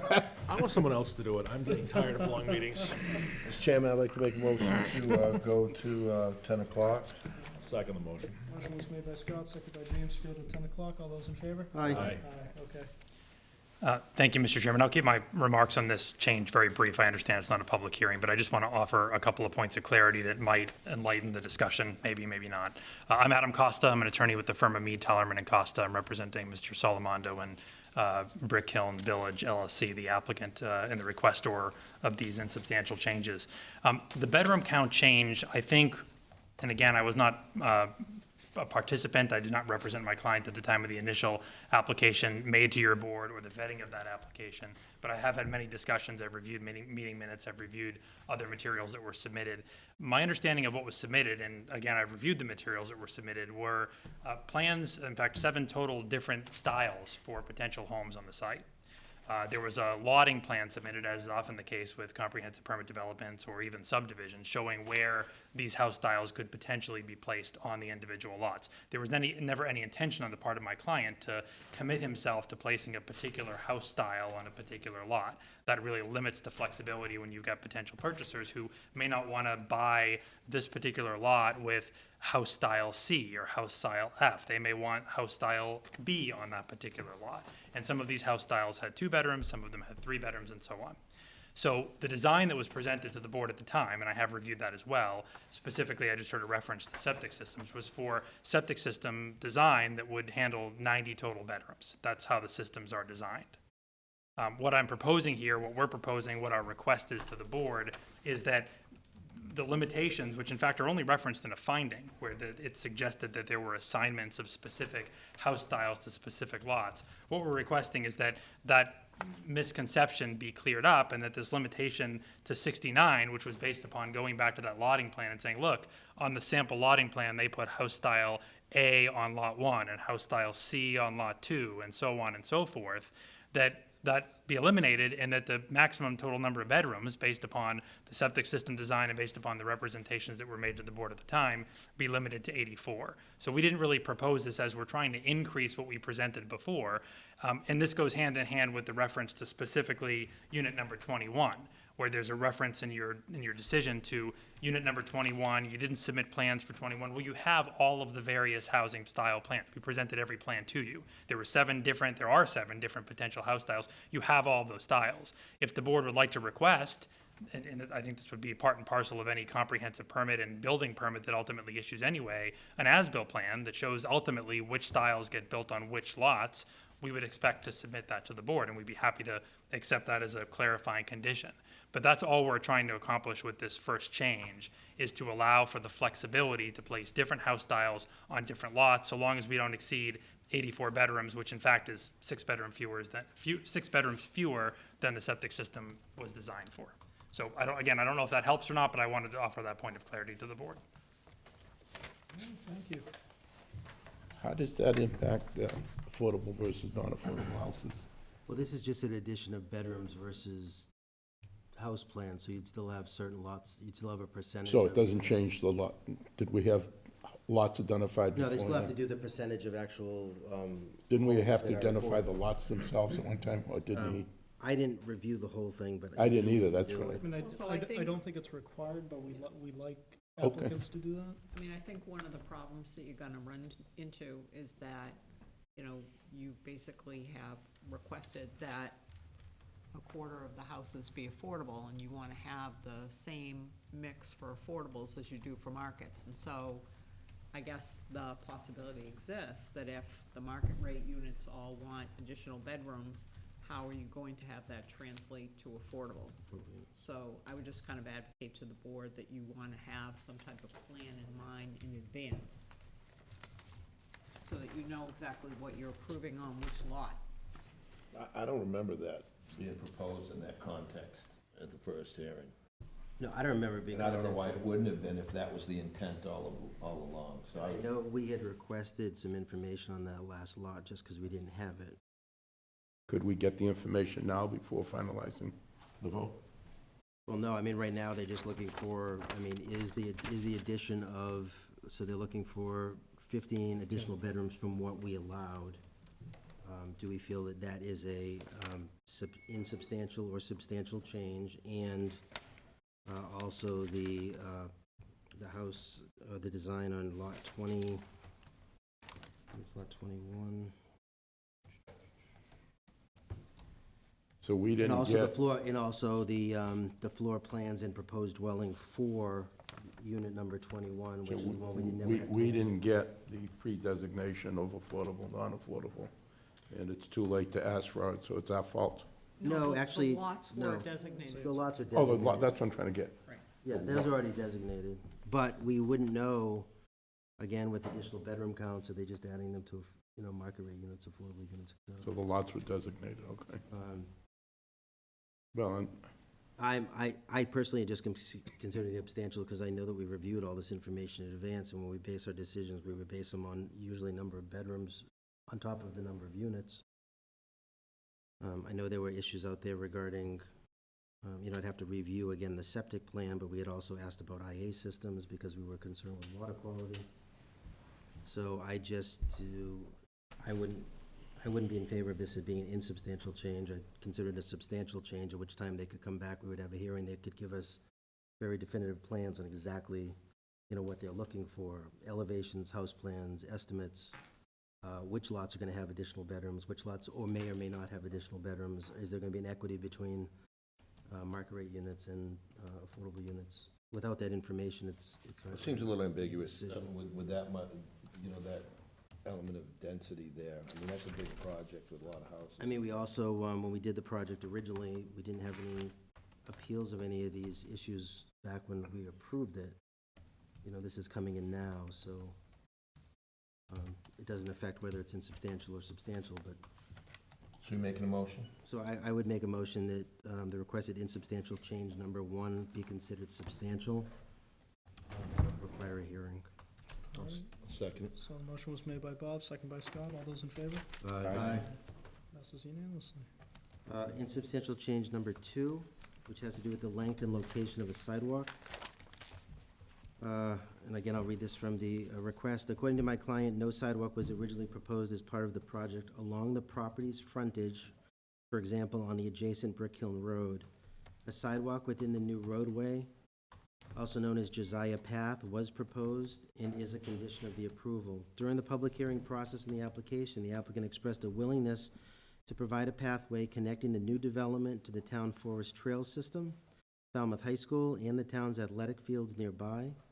But the decision requires more of the applicant obligating to construct a sidewalk along the entirety of the property's Brick Hill Road frontage, some 200 to 300 feet beyond the property's frontage in the easterly direction, to an existing sidewalk adjacent to, but at the far end of 485 Brick Hill Road property, which is the site of the Christ Lutheran Church, and some 300 feet or more beyond the property's frontage in a westerly direction to an entrance on the opposite side, for example, the southerly side of the roadway, no less, to a different segment of the aforementioned town forest rail system. Requiring installation of a sidewalk as described above exceeds the authority of the board. They listed some more cases, the Chapter 40B Handbook for Zoning Board of Appeals, Hilltop Preserve Limited Partnership versus Walpole, and Falmouth Hospitality LLC versus Falmouth Board of Appeals. Due to the above, the applicant requests modification of several conditions in the decision. The applicant requests a change to condition number 16, namely elimination of the final sentence thereof, which reads, "The applicant shall also continue the sidewalk across the full width of the premises along Brick Hill Road for pedestrian access." The applicant also asks that much of the condition number 35 be deleted, specifically the following phrase and ensuing sentence. "And a sidewalk along the full southerly frontage of the premises along Brick Hill Road to connect with the existing sidewalk of 485 Brick Hill Road, which is Christ Lutheran Church. The sidewalk shall be separated from the road by either a grass strip or vertical curb for pedestrian safety." So that's the request. Mr. Chairman, to make a motion to deem that substantial and not insubstantial. I'll second. All right, so the motion was made by Scott, second by Jerry. Jerry. All right, second by Jerry. All those in favor? Aye. Passes unanimously. I'm gonna, Oh, sorry. no, it's okay, I'm gonna oppose that one. Okay, so it passes 4-1? 4-1, 'cause it's I think it's 5-1, isn't it? I'm sorry, 5, Substantial or it's the whole thing. insubstantial? No, You said substantial. You did I get said it was Substantial change. Substantial. It's a substantial change. So And you're still- voting it's insubstantial. Only because of the sidewalk that is going beyond the frontage of the property. So it's what, 4-1? All right, 5-1. sorry, 5-1, still passes. Okay, so Next. insubstantial change number 3, which is sizing of the water main. So included in the decision's findings is a statement that the town's Department of Public Works Water Division recommended a 12-inch main be installed within the adjacent Brick Hill Road, connecting the project's 8-inch water line to an existing 8-inch main within the aforementioned Brick Hill Road, some 600 feet away, more or less. See finding number 18. The 12-inch water main connection had been requested to match the town's future plan for an upgrade to a 12-inch main at Brick Hill Road. See finding number 24. But the findings also reflect that Amory Engineers, PC, indicates that an 8-inch ductile iron water main would provide for sufficient fire flow, and that the town's own water and superintendent accepted the stamped Armory Engineers PC report as proof of the designer's compliance with town standards. See finding 23 and 24. Despite the foregoing, the board's condition of approval required the installation of a 12-inch main expander at the connection to the existing main in Brick Hill Road to provide for the planned expansion by the town to a 12-inch main within Brick Hill Road, as approved by the water superintendent to ensure sufficiency of water for domestic and emergency use. See condition number 23. Said condition misstates the position of the water superintendent, however exceeds the authority of the board, and as the applicant has determined is cost prohibitive due to the greater cost of installing a 12-inch versus an 8-inch main, which is an anticipated differential of approximately $25,000. See Oceanside Village LLC versus Situate Zoning Board of Appeals. The case of Millhouse Trust of Upton versus the Upton Board of Appeals. In the case of Atwater Investors, Inc. versus Ludlow Board of Appeals. The applicant requests elimination of the second sentence in condition number 23 of the decision, which presently reads, "The town requires the installation of a 12-inch main expander at the connection to the existing main in Brick Hill Road to provide for a planned expansion by the town to a 12-inch main within Brick Hill Road, as approved by the water superintendent to ensure sufficiency of water for domestic and emergency use." Said sentence would be replaced with the following. The town requires the installation of an 8-inch main at the connection to the existing main in Brick Hill Road, which the water superintendent has deemed compliant with town standards and which designs will meet fire and domestic flows. So just a point of clarification for the board. The original request by the water superintendent, I think, for this development was to actually, I think, put a 12-inch main in. And the developer demonstrated that an 8-inch would be sufficient for the development. So that was accepted. But what was described to me is that the town has a planned upgrade within Brick Kiln to a 12-inch wide main. That being said, they want the developer to put in their 8-inch main for their development, but to have a 12-inch connector at the town's 12-inch service, so that when that pipe is turned over, that it will connect properly.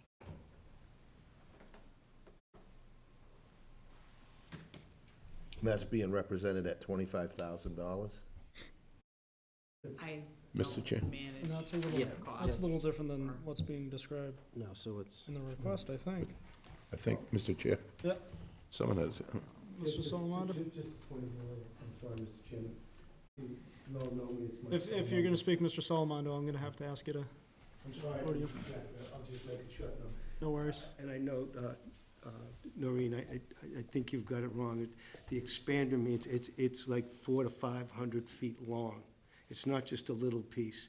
It's the entire length of the road, of the extension from where the hydrant is, or where the past hydrant is.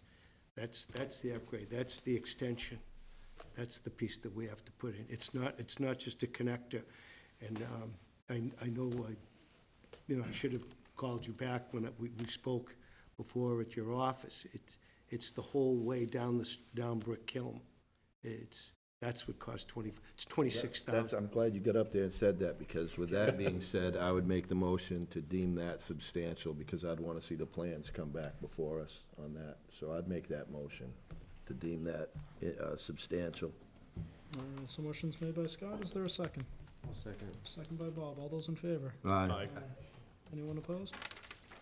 Passes unanimously. All right, insubstantial change number 4, septic system design.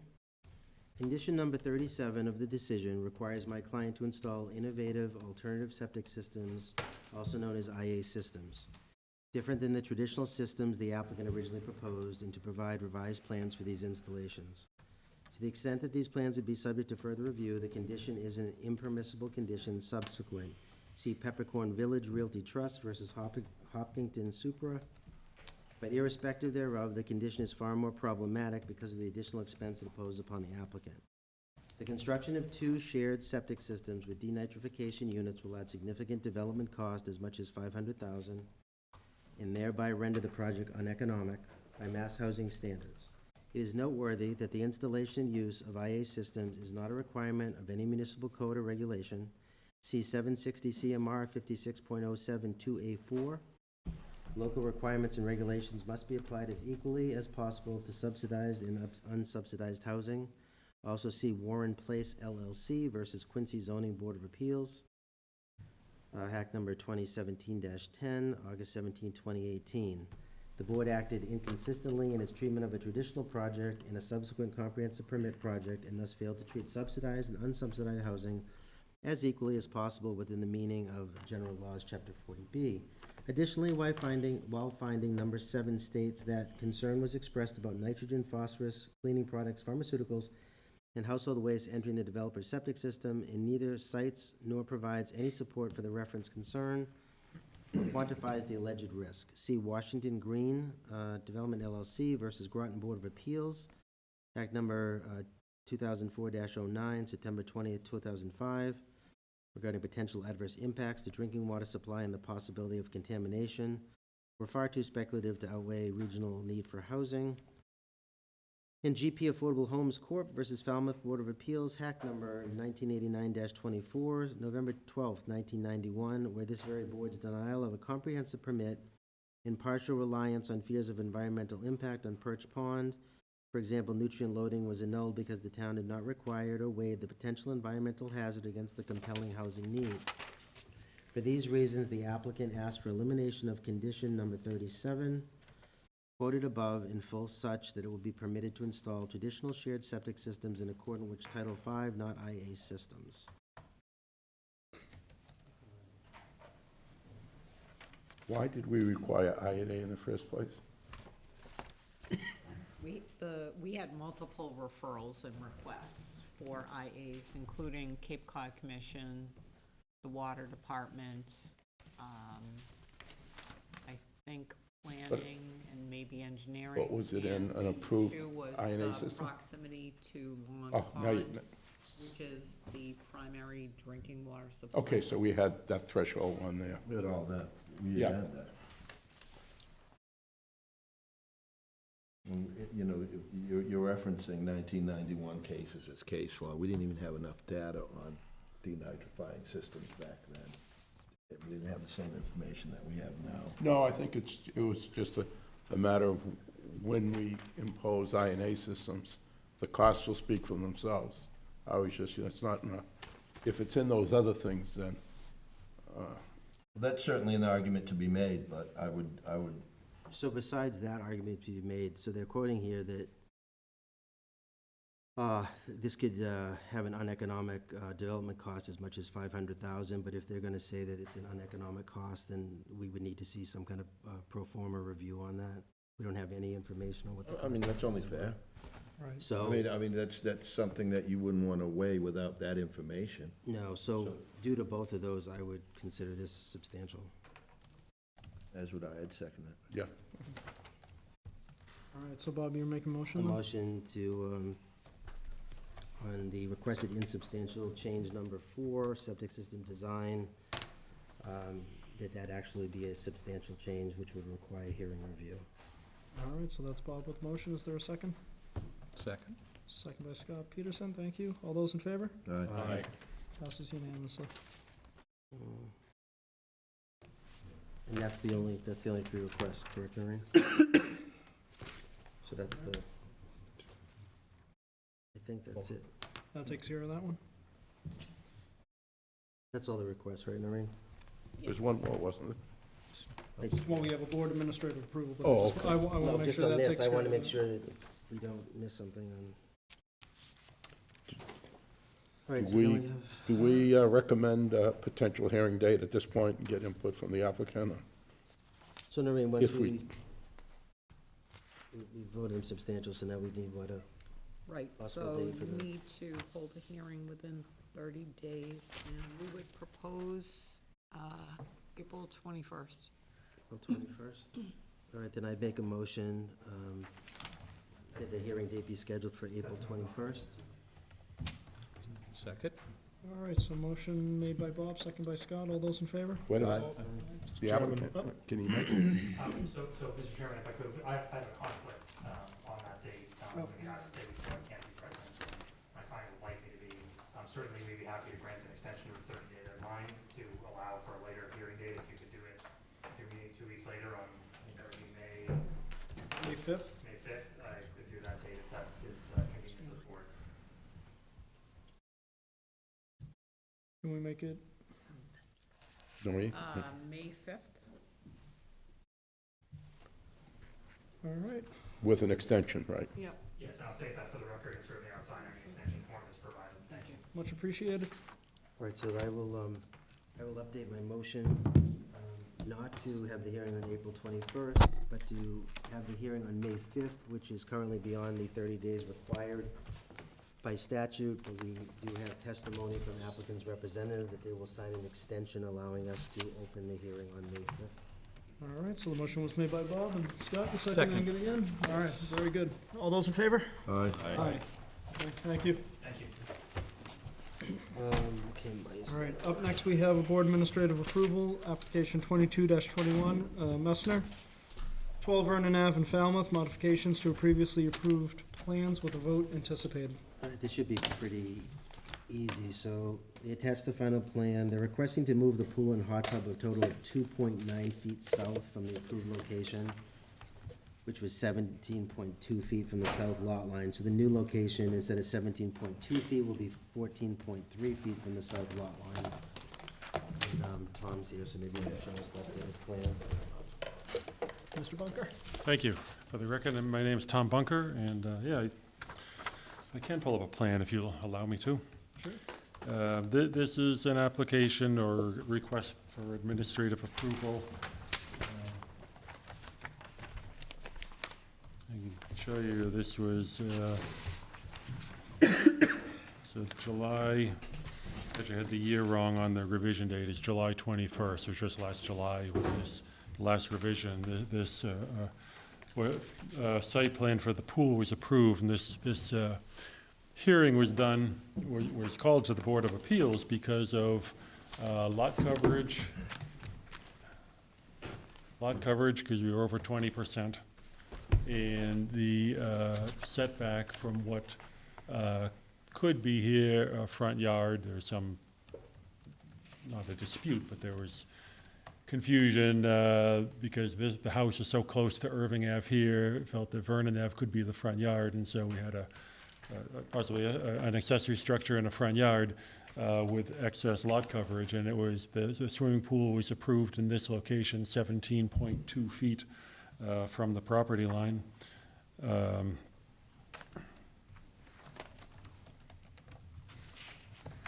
And so what I have now on this one, and see, there is a gas line going through here, and the contractor had some difficulty with the gas line and said that everything would have to be shifted down.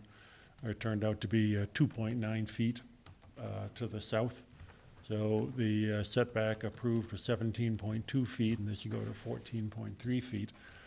14.3, of course, conforms to zoning setback requirement, and it's not getting any closer to Vernon Ave, so, and it will also not increase the coverage. So we're not going against any of the decision, or any of the reasons why we were before the board in the first place, but because of this unforeseen difficulty with the gas line, we'd have to move to this location, which is still conforming. Mr. Chairman, I do recall, though, there was some severe abutter opposition on that property line, wasn't there? I don't remember it myself, but that's, So that's the one, I think, Was that- if I remember right, that the neighbor was concerned because of the pool equipment. pool that was equipment. used on that side of the house. oh, that's, okay, now I Yeah. remember. And the Ed Kirk noise and was, everything with, it was probably harder to remember because it was via Zoom at that time, but Ed Kirk I remember it. Yeah, was now representing, and Now you're so jogging my memory. So the work, pool, the pool equipment here was agreed to be put into a shed with some soundproofing on it, and that's not gonna change. and that doesn't affect anything with the move. That doesn't affect anything. So we have 14.3, and also there's this one place which is not really part of the swimming pool, but it's the little vault, a covered vault for the automatic pool cover, is in this location, 13.9 feet from the property line. Tom, does that increase the deck size? No, we'll make a change to cut the other coverage back so that the coverage will not increase. So it's moving down, and some of the other deck or the patio, it will put a, actually it will,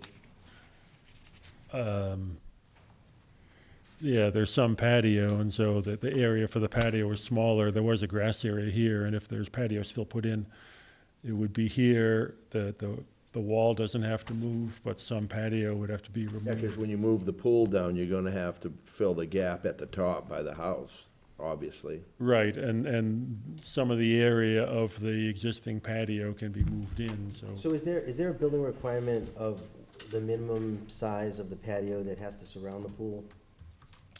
I don't think so, because some pools don't even have, other than like a 1-foot wide coping, some pools don't Yeah, I really just have. didn't know if there was any coping. requirement because of people walking around the pool.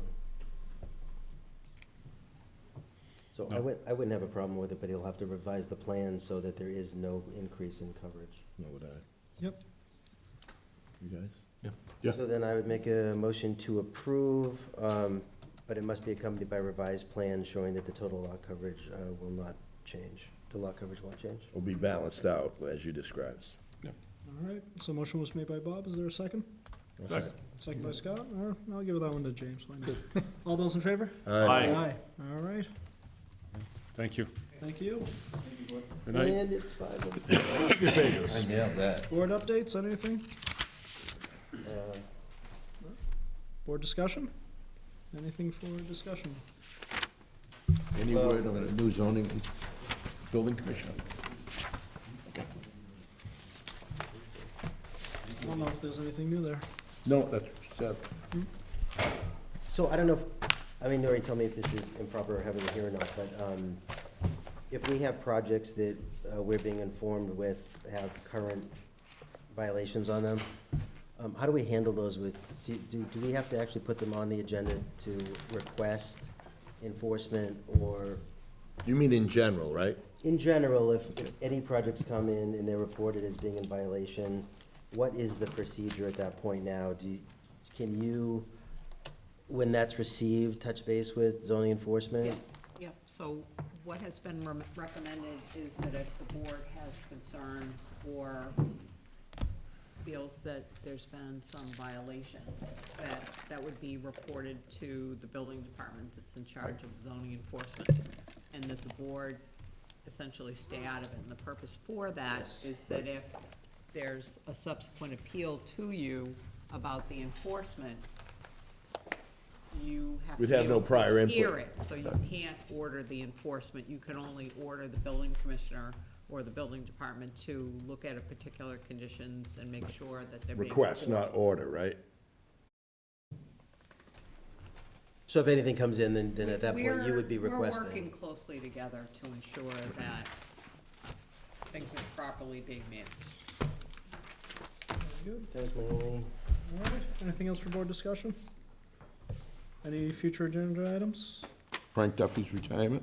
Oh, that's right. Next Thursday, isn't Yeah, it? we forwarded that email out to everyone.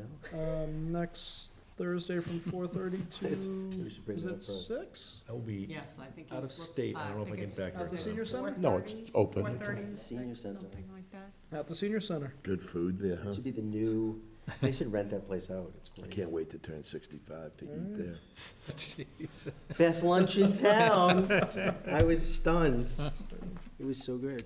There's no meeting next week, so I don't know if anyone wants to swing by and say goodbye to Frank and. Do a thank him- shot with Frank. Thank him for all his hard work. That's another matter. Do they have a liquor license there? No. No. Yet. All right. Next meeting is April 7th here at Town Hall. See everyone then.